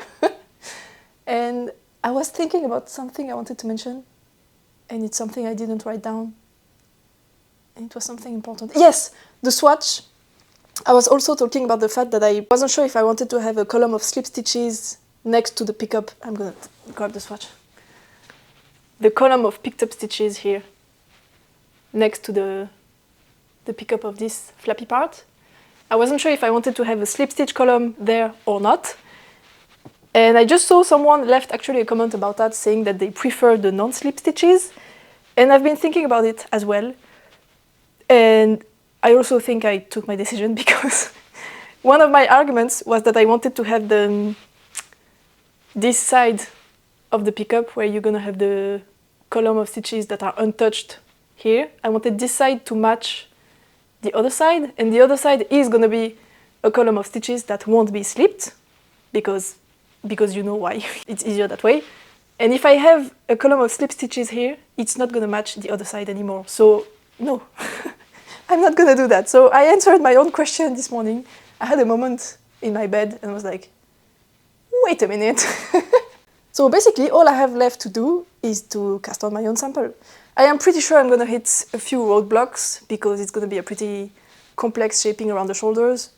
Partly because the ziggurat method is a bit more tricky than a normal like drop shoulder or raglan construction, and also because having to make it fit me is going to be challenging, but it's okay. I have faith in myself. It's going to be fine. So yeah, that's today's program. So I'm going to stop talking. I'm going to go grade my own sample, and then I'm going to prepare my bag for tomorrow. This is actually the outfit I'm going to have for tomorrow. All hand knit. So this is my skitter skirt, It has pockets, which is going to be super helpful during the festival. And this is a summer top that I knit. It's a little bit see-through, which is why I'm wearing this. At the festival, I absolutely don't care at all if you can see through, but it's a video on YouTube, so for you, I'm just covering myself. And I need to not forget to put the boxes that are under my bed out in the sun to hopefully clean the bugs out. And probably a ton of other stuff that I'm forgetting about. So that's the program. I think there is a chance I won't have any opportunity to talk to you again before the end of the episode. So if I don't see you again, thank you so much for watching. I hope you will enjoy today's episode. And thank you for being here until now. And I will see you again on Monday for me and probably on Tuesday for you for the grand finale, la grande finale of the Summer Knitting Journals. So yeah, thank you for your support, thank you for your comments, thank you for being here, and I hope to see you again in the next and last episode. Bye!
My name is Maya, and welcome to the 5th and last episode of the Summer Knitting Journals. I know I said I was going to publish this episode on Wednesday, and right now it's Friday. But for very obvious reasons, I couldn't film earlier because I completely lost my voice during the festival, which was epic. It was amazing. I had a ton of fun. It was, just absolutely perfect. Except there was a lot of dust because we have been going through a heat wave and it hasn't rained in more than 2 weeks. And it was really high altitude, so the air was dry to begin with because it was high altitude. And also the ground was just this kind of dusty earth that just flew everywhere because people were walking and dancing and moving around a lot, and it was very windy. So basically there was a cloud of dust below the tent where the stage was, and I basically was breathing dust for 10 hours straight, and my lungs are destroyed. And it was a festival, and I was shouting and I was talking to people with the super loud music, so all in all, I lost my voice. And so that was on Saturday, and I hoped by Wednesday my voice would be better, but it wasn't the case. Yesterday it was still kind of like today, but I think by now this is the best I can get, and it's gonna take 1 or 2 weeks until I get my real voice back, so there's no point in waiting anymore to film this last episode. So we're just gonna have to go with my 80 years old smoker voice. And some people say that broken voice like this sounds sexy, so maybe we're gonna just go with that and say that I have my sexy voice for today. Anyway, I do have a lot of things to tell you, so I have my list again. I'm gonna rapid fire through them because if I speak for too long, it's gonna get painful, so I'm gonna try my best to be fast. So, regarding the bug infestation thing, I did take out all the boxes with my clothes. And no, wait, before I start, I did film during the past few days, so from Monday through today. So I did film during the whole week, a few clips here and there. But I'm gonna show that after this part. So everything I talk about now, you're probably gonna see clips of or B-rolls later. Just so you know, this is coming. But you probably saw that in the intro already. Anyway, I did take all the boxes out, and it took ages because my balcony, terrace, whatever, is pretty small, and I didn't really know how to set everything out so that it would be airing enough and in the sun. So anyway, it was a mess. It took ages, and I did find a ton of little dead skins of larvae things in one of the coats, and somebody told me it's carpet beetle larvae, which is gross, but it's nice to know because actually I've been dealing with those for years, because in my old apartment, which was completely infested everywhere, in the ground, in the ceiling, in the walls, there was insects everywhere, and I couldn't do anything about it because it was in the apartment. But when I left, I guess I took some of them with me, but I never had issue with holes in my garments or anything. It's just that sometimes I find bugs inside my stuff, and that's all. So I'm not that precious about my things. And if I sometimes have an encounter with a living being, well, it's okay. It's not the end of the world. I haven't taken anything in yet, so it's been out there for a whole week. But it's been raining for the last 2 days, and now it's finally sunny again. So I'm letting everything dry because it was a little bit humid because of the rain, and I will take everything in tomorrow. And hopefully it should sort the issue. And if I still find some bugs in the future, it's not the end of the world. It's okay, it's just a few coats, and they have been in those boxes for years, and I haven't found anything outside of those boxes, so I don't think they are suddenly going to start spreading. If they haven't done it in the last year and a half, they are not going to start today. Anyway, that's for the bug situation. So taking out the boxes took so much time that I didn't have the time to go through the hoodie grading because I wanted to start knitting on it during the festival. I mean, not during the festival, but during the car rides and the downtime and everything. So I didn't take that. However, I needed to take some knitting with me, and I did take my muscle tank, but I also took an emergency cast on. And where is it? That's something super small, much smaller than the muscle tank, so that I could have it with me during the festival. And I actually finished it. So this is a new cast on and a finished object. I had some leftovers of this yarn from a summer top I knit, and it's precious yarn because it's handspun. It's a blend of viscose and silk, I think. And it's a gorgeous handspun yarn, and I really wanted to use everything I had. And I wanted to do like a ribbon that I could tie around my ponytail or something. And I tried the first time, but it didn't work out. So what I took was the work in progress and the rest of the yarn, and then I unraveled everything, and I started over by doing just a garter stitch thing with some increases and decreasing on each side, and I just knit until I almost ran out. Actually, I had to redo the end 3 times because every time I ran out of yarn before I finished the tip. Because I really wanted to have a tiny bit of leftover, because I would like to lengthen the straps of the summer top I did with this yarn, so I needed to have a little bit left. And it's done, so all I need to do is block it, because I really don't like how it looks like this, as a ribbon, as a hair ribbon. I don't like this look at all. However, like this, I think it's super cute. So I'm gonna block it very aggressively, and since it's viscose anyway, it is gonna block out a ton. Yeah, so that's my finished object, very unexpected, but I did keep this leftover around so that I could have it as an emergency cast on, and it was just perfect. It was super portable, super mindless, super easy, and I'm just so happy I had this. So that was a perfect call for me. And then I took my muscle tank with me. I did a ton of progress, so I joined in the round. I finished the front panel, I joined in the round, and I knit all of this on the body. And I finished my 4th skein, and I have 5, so the 5th one and the last one is here. And I'm gonna pick up and knit the collar. I don't have anything left to do for the edges because they stay raw like this. And then I'm gonna finish everything I have left for the body. And then it's gonna be done. I'm super happy I did so much progress. It was mainly during the car rides because there was about 2 hours drive from my boyfriend's place to the festival. And then on Friday evening, I did knit a lot as well. And then during Sunday, because the hangover was real, it was pretty bad. So yeah, during Sunday, I really didn't want to think or have to like grade the hoodie to knit it. I just wanted to knit in the round. And this is when I did most of the body. And it was just absolutely perfect. Now, regarding the hoodie, no, before, I did block the white days. And now the sleeves are perfectly equal and long enough, and I'm just so pleased with this one. It looks like a basic, it looks very like, how do you say that? Yeah, basic, because it's just a white cardigan. But I think the shaping is just so good and it fits me so well, which is so rare for me.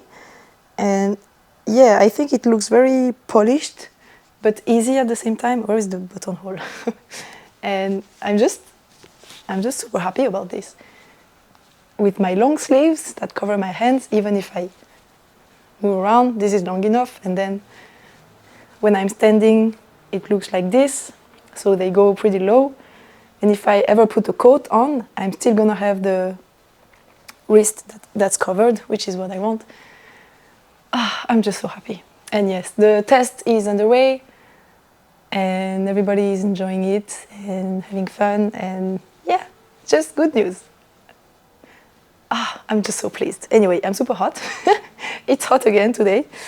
Now, regarding the hoodie, I did find a name. I finally decided on a name because Flappy Hoodie was fun, but it's really like, I don't really take myself very seriously, but I take my work as a knitwear designer pretty seriously, and calling a design Flappy Hoodie is a bit too much of a joke and borderline disrespectful towards my work.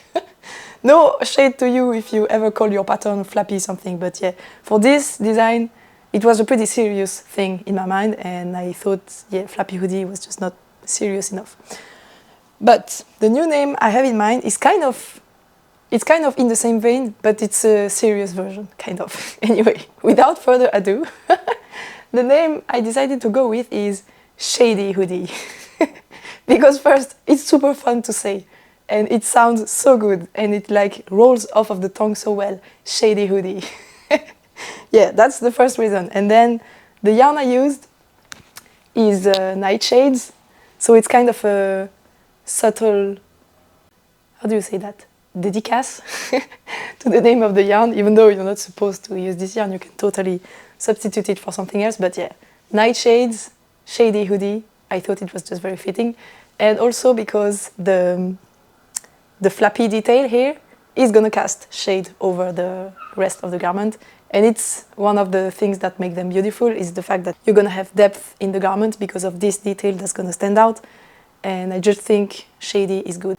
And also just the fact that wearing a hoodie like this is something that shady people often do, and I found that pretty funny. I'm not 100% sure shady hoodie is not immediately gonna make you think of something negative, because shady is usually associated with negative personalities, I guess. But yeah, I hope it's not gonna be perceived too negatively. If you have an opinion, of course, tell me. But yeah, for now, I really like the name Shady Hoodie, and I'm pretty sure I'm gonna go ahead with it. Now, as you can see, I did finish the shoulders, because on Monday, when I got my brain back, but I couldn't talk still, I did grade the thing, and I cast on my sample. Again, I did a huge mess to make a different size on the front and on the back, but I made it work, and this is using the ziggurat method. But I made it slightly different, because with the usual ziggurat, you cast on all the stitches on the back, and then you work the back shoulder on one side, and then you work the back shoulder on the other side with short rows, and then you pick up stitches on one half of the shoulder, and you also work shoulder shaping, so the slope of the shoulder with short rows on the front, with the front neck, and then you do the same on the other side while picking up whatever. All of this so that you have the shoulder seam, so where you pick up the stitches of the shoulder, in the middle of the shoulder. So just like any store-bought t-shirt or garment has, usually the seam of the shoulder is in the middle. But that means you have to do the shoulder shaping, so the slope with the short rows, on both the front and the back, which is not a problem. I've done a lot of designs this way, but I realized if you do the European shoulder construction, you only do this on the back, and you push the seam that's supposed to be on the top of the shoulder to the back. You don't do the shaping on the front, and the shaping happens naturally because of the way the fabric is folding. If I can take a little piece of paper. So if you do a classic drop shoulder design without any shaping, it's like a rectangle of fabric, and you have a hole at the top, and then the two sleeves that just stick out from the edge like this. But the fit is not great. If you want a great fit, you can do a ton of stuff, but one of the things you should do is shoulder shaping. So you should have a slope on the shoulder like this. So with the first option that I mentioned, where you do the shaping on both front and back, the seam of the shoulder, so if I unfold this paper, the seam of the shoulder is on the top. So if we say this is just the shoulder, you angle it like this, and you do the short rows on the front and on the back, so that it's angled and follows the slope of the shoulder like this. But with the European shoulder construction, if you only do the shaping on the back, and you push this seam from the middle of the shoulder all the way to the back, how am I going to show this? If I open this paper like this, so this fold is the seam, okay? Because my paper was folded in half, and I unfolded it, so this is the seam. Now it's angled because this is where I did the short rows on the back for the seam that's going to be down here. And then you pick up from here, and if you need straight, without doing any shaping here, you're going to end up with a piece of rectangular fabric that sticks out exactly in this direction, just as I'm showing you. But if this is on the back, and you fold the fabric over the shoulder like this, look what happens. It's in this direction. It's not angled that way anymore. It's perpendicular to the fold on the back, which means you don't need to do the shaping a second time, because the way the fabric folds is going to naturally make it fold in the direction you want it to, which is very neat.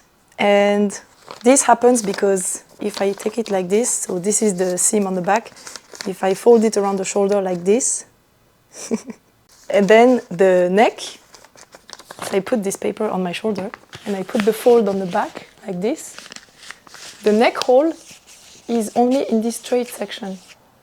So when you pick up, it's exactly the construction I have in this. This is also the muscle tank, by the way. The seam is on the back here. You pick up, you need absolutely straight. So there is no shaping in this section because this is the part of the neck that's straight. And then you start the shaping here, only on the front. And by this time, the fold here has already folded the fabric right in the correct direction, which means it's going to follow the neck like this. I'm not sure why I'm explaining all of this, but anyway, the zigzag method, usually you have the seam in the middle of the shoulder and you do the shaping on both front and back, which does the same. It's just going to angle the shoulder slope like this. But what I did is I pushed the seam to the back and I knit a long section. It's black, so it's going to be difficult to see, but so this is my neck like this. This is the seam from where I picked up, and I knit the back panel until here. So the seam is here, and I knit the back panel until here. And then I turn, I picked up 2 stitches here, and I picked up all the stitches here to knit the front shoulder. I knit straight without shaping here. I knit straight without shaping here. So I just knit, this is just a rectangle of fabric. From where I picked up here, this is just a rectangle of fabric. And then I went back, I knit through the whole row, and then I picked up all the stitches along the side here until I joined the seam again. And I had picked up 2 stitches earlier here, so I knit those 2 stitches, and then I got back onto my back panel stitches which were waiting here. And then I did the whole process again on the other side, which means I only had to do the shoulder shaping once. It's just easier. It's just easier that way. So I'm pretty happy about that. It's a pretty neat solution to make things easier, and it worked like a charm. At least for now, it's fitting great. It's fitting great, and I'm very happy about how it's going. And I think I should start with the raglan increases at the underarm pretty soon. Until now, I have only been increasing on the sleeve, but now I'm almost to the separating point, so I'm just gonna do raglan increases for like this much. So increase on both the body and the sleeve. And then I'm gonna separate for the sleeves and body and knit the body separately. So this is where I'm at. I finished the first skein. I'm gonna have more than enough yarn, so that's good. And then I think once I separate body and sleeves, I'm gonna pick up for the hood immediately, so I can be sure it fits the way I want. And yes, that's it. Oh, I forgot to tell you something about the festival. You probably noticed that I actually changed outfit, because I said I was gonna wear the outfit I was wearing during the last episode, episode 4, which was a white top with my skitter skirt, the blue one. And then if you saw the b-roll of the festival, I was wearing a matching set, so I had the blue top as well. And what happened is that when I was on the terrace going through all my garments and putting them down in the sun, I was so hot and I started sweating super bad. And the white top is knit using Knitting for Olive cotton merino, and this yarn is itchy when it's negative ease. So this is also Knitting for Olive cotton merino, but it's positive ease, so that one is okay. I can still feel it a little bit, but it's perfectly bearable. But the white one is negative ease, so it started being super itchy and uncomfortable, and it was, I just couldn't. So I had to change into something else. And this blue top, it's right here actually, is something I test knit, and it's using the same yarn as the skirt. And it's just a very, like, there is almost no fabric at all, which is perfect because I knew it was going to be so hot. So it has an open back, and you close it with the ties. I added a ton of ties because in the pattern there's like, yeah, there is no chance it can stay on your body. So I have added a lot of ties, I have modified it. But like this, it's super cute, and it stays perfectly on your body. And I'm just so happy I did that, because that way I had my back free and I could sweat without having any fabric touching my back, which is a part that I really don't like, feeling having fabric clinging to me. So this was perfect. And it was a matching set, which is super cute. I never do that, but I'm super happy. I got so many compliments and I was like, hey, I need my skirt myself. Yeah, it was super cute. I'm glad I didn't keep the white top because it was so dusty that we are all absolutely disgusting and covered in dirt after a few hours. And I didn't take a picture of my clothes after the festival, but let me tell you, they were disgusting. Like the difference in color between the inside and the outside was, yeah, it was mega gross. And actually, even if I washed them in the washing machine, the machine washing, washing machine, they are still a little bit dirty. I couldn't make all the dirt go away. If I don't say it, you don't notice it, but I know it's there and I can see the stains. But anyway, it's too late now. And yeah, I think that's all I wanted to say, which is good because I'm tired of talking. I think it's a good way to finish the vlog series because, yeah, this one is finished. The test call is done. The test is underway. I did good progress on this one, and it's what I wanted to do. I didn't want to finish it. I even had a surprise finished object. I did do a tiny bit of spinning. I'm going to show you later. I did a lot of progress with you on the shady hoodie, so that's good. And found a name. I also published, I completely forgot to tell you that I published a design yesterday. I published the Nuit Blanche tee.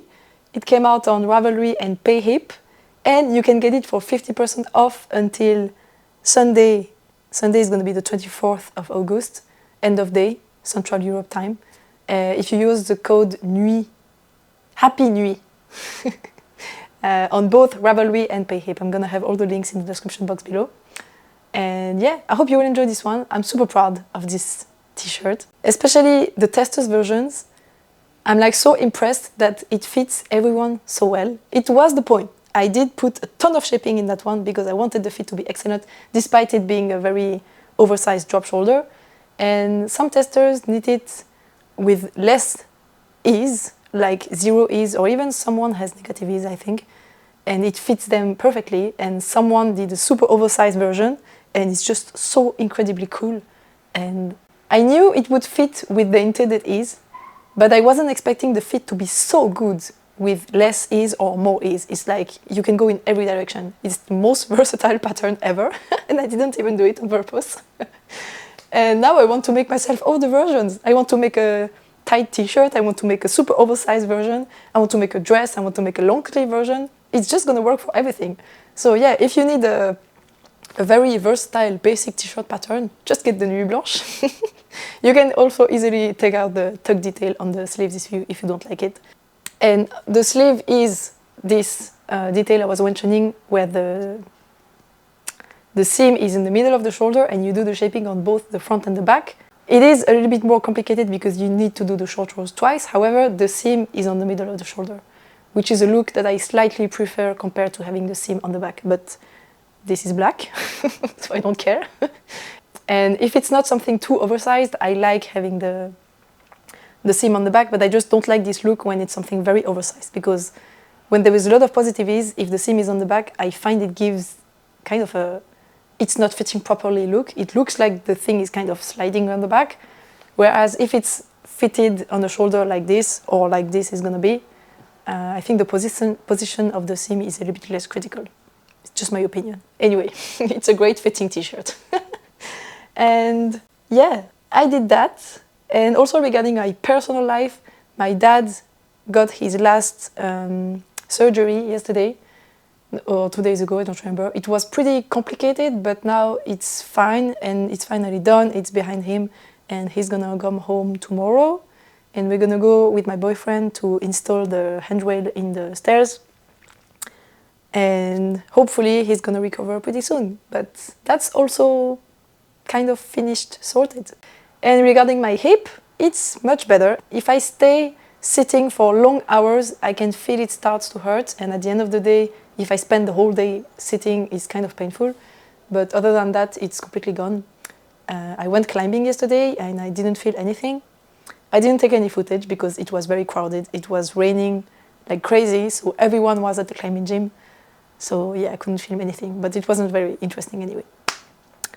And yes, that's all. So that wraps up the summer knitting journals for this year. Thank you so much for being here. I really appreciate all your comments, and it was so funny to see people just being here day after day, episode after episode, and kind of living along with you my adventures during this month of August. Yeah, I just had a really good time, and the editing was a lot of work, but it wasn't as heavy duty as I thought it would be. I still had time to do other stuff next to it. I mean, I did a test code, I published a pattern, and I designed the whole thing, so I guess I still had some time to do other things, which makes me think that there is a world in which I can maybe do Vlogmas. I'm not sure yet. We're gonna have to see, but yeah. Thank you so much for your presence, for being here, for your support, for everything, for your likes. Don't forget to subscribe if you don't want to miss out on any future content I may put out. And if you want to hear my real voice, because yeah, it's so much better already. If you could hear me at the beginning of the week, it was horrible. Good thing I don't go out often and I don't talk a lot, because it allowed my voice to hear faster, I think. But I'm losing it right now, so I have to stop it here. So I hope you will enjoy the vlogs of the last week, and yeah, hope to see you again probably next week in a regular podcast episode. And until then, happy knitting. I love you. Bye.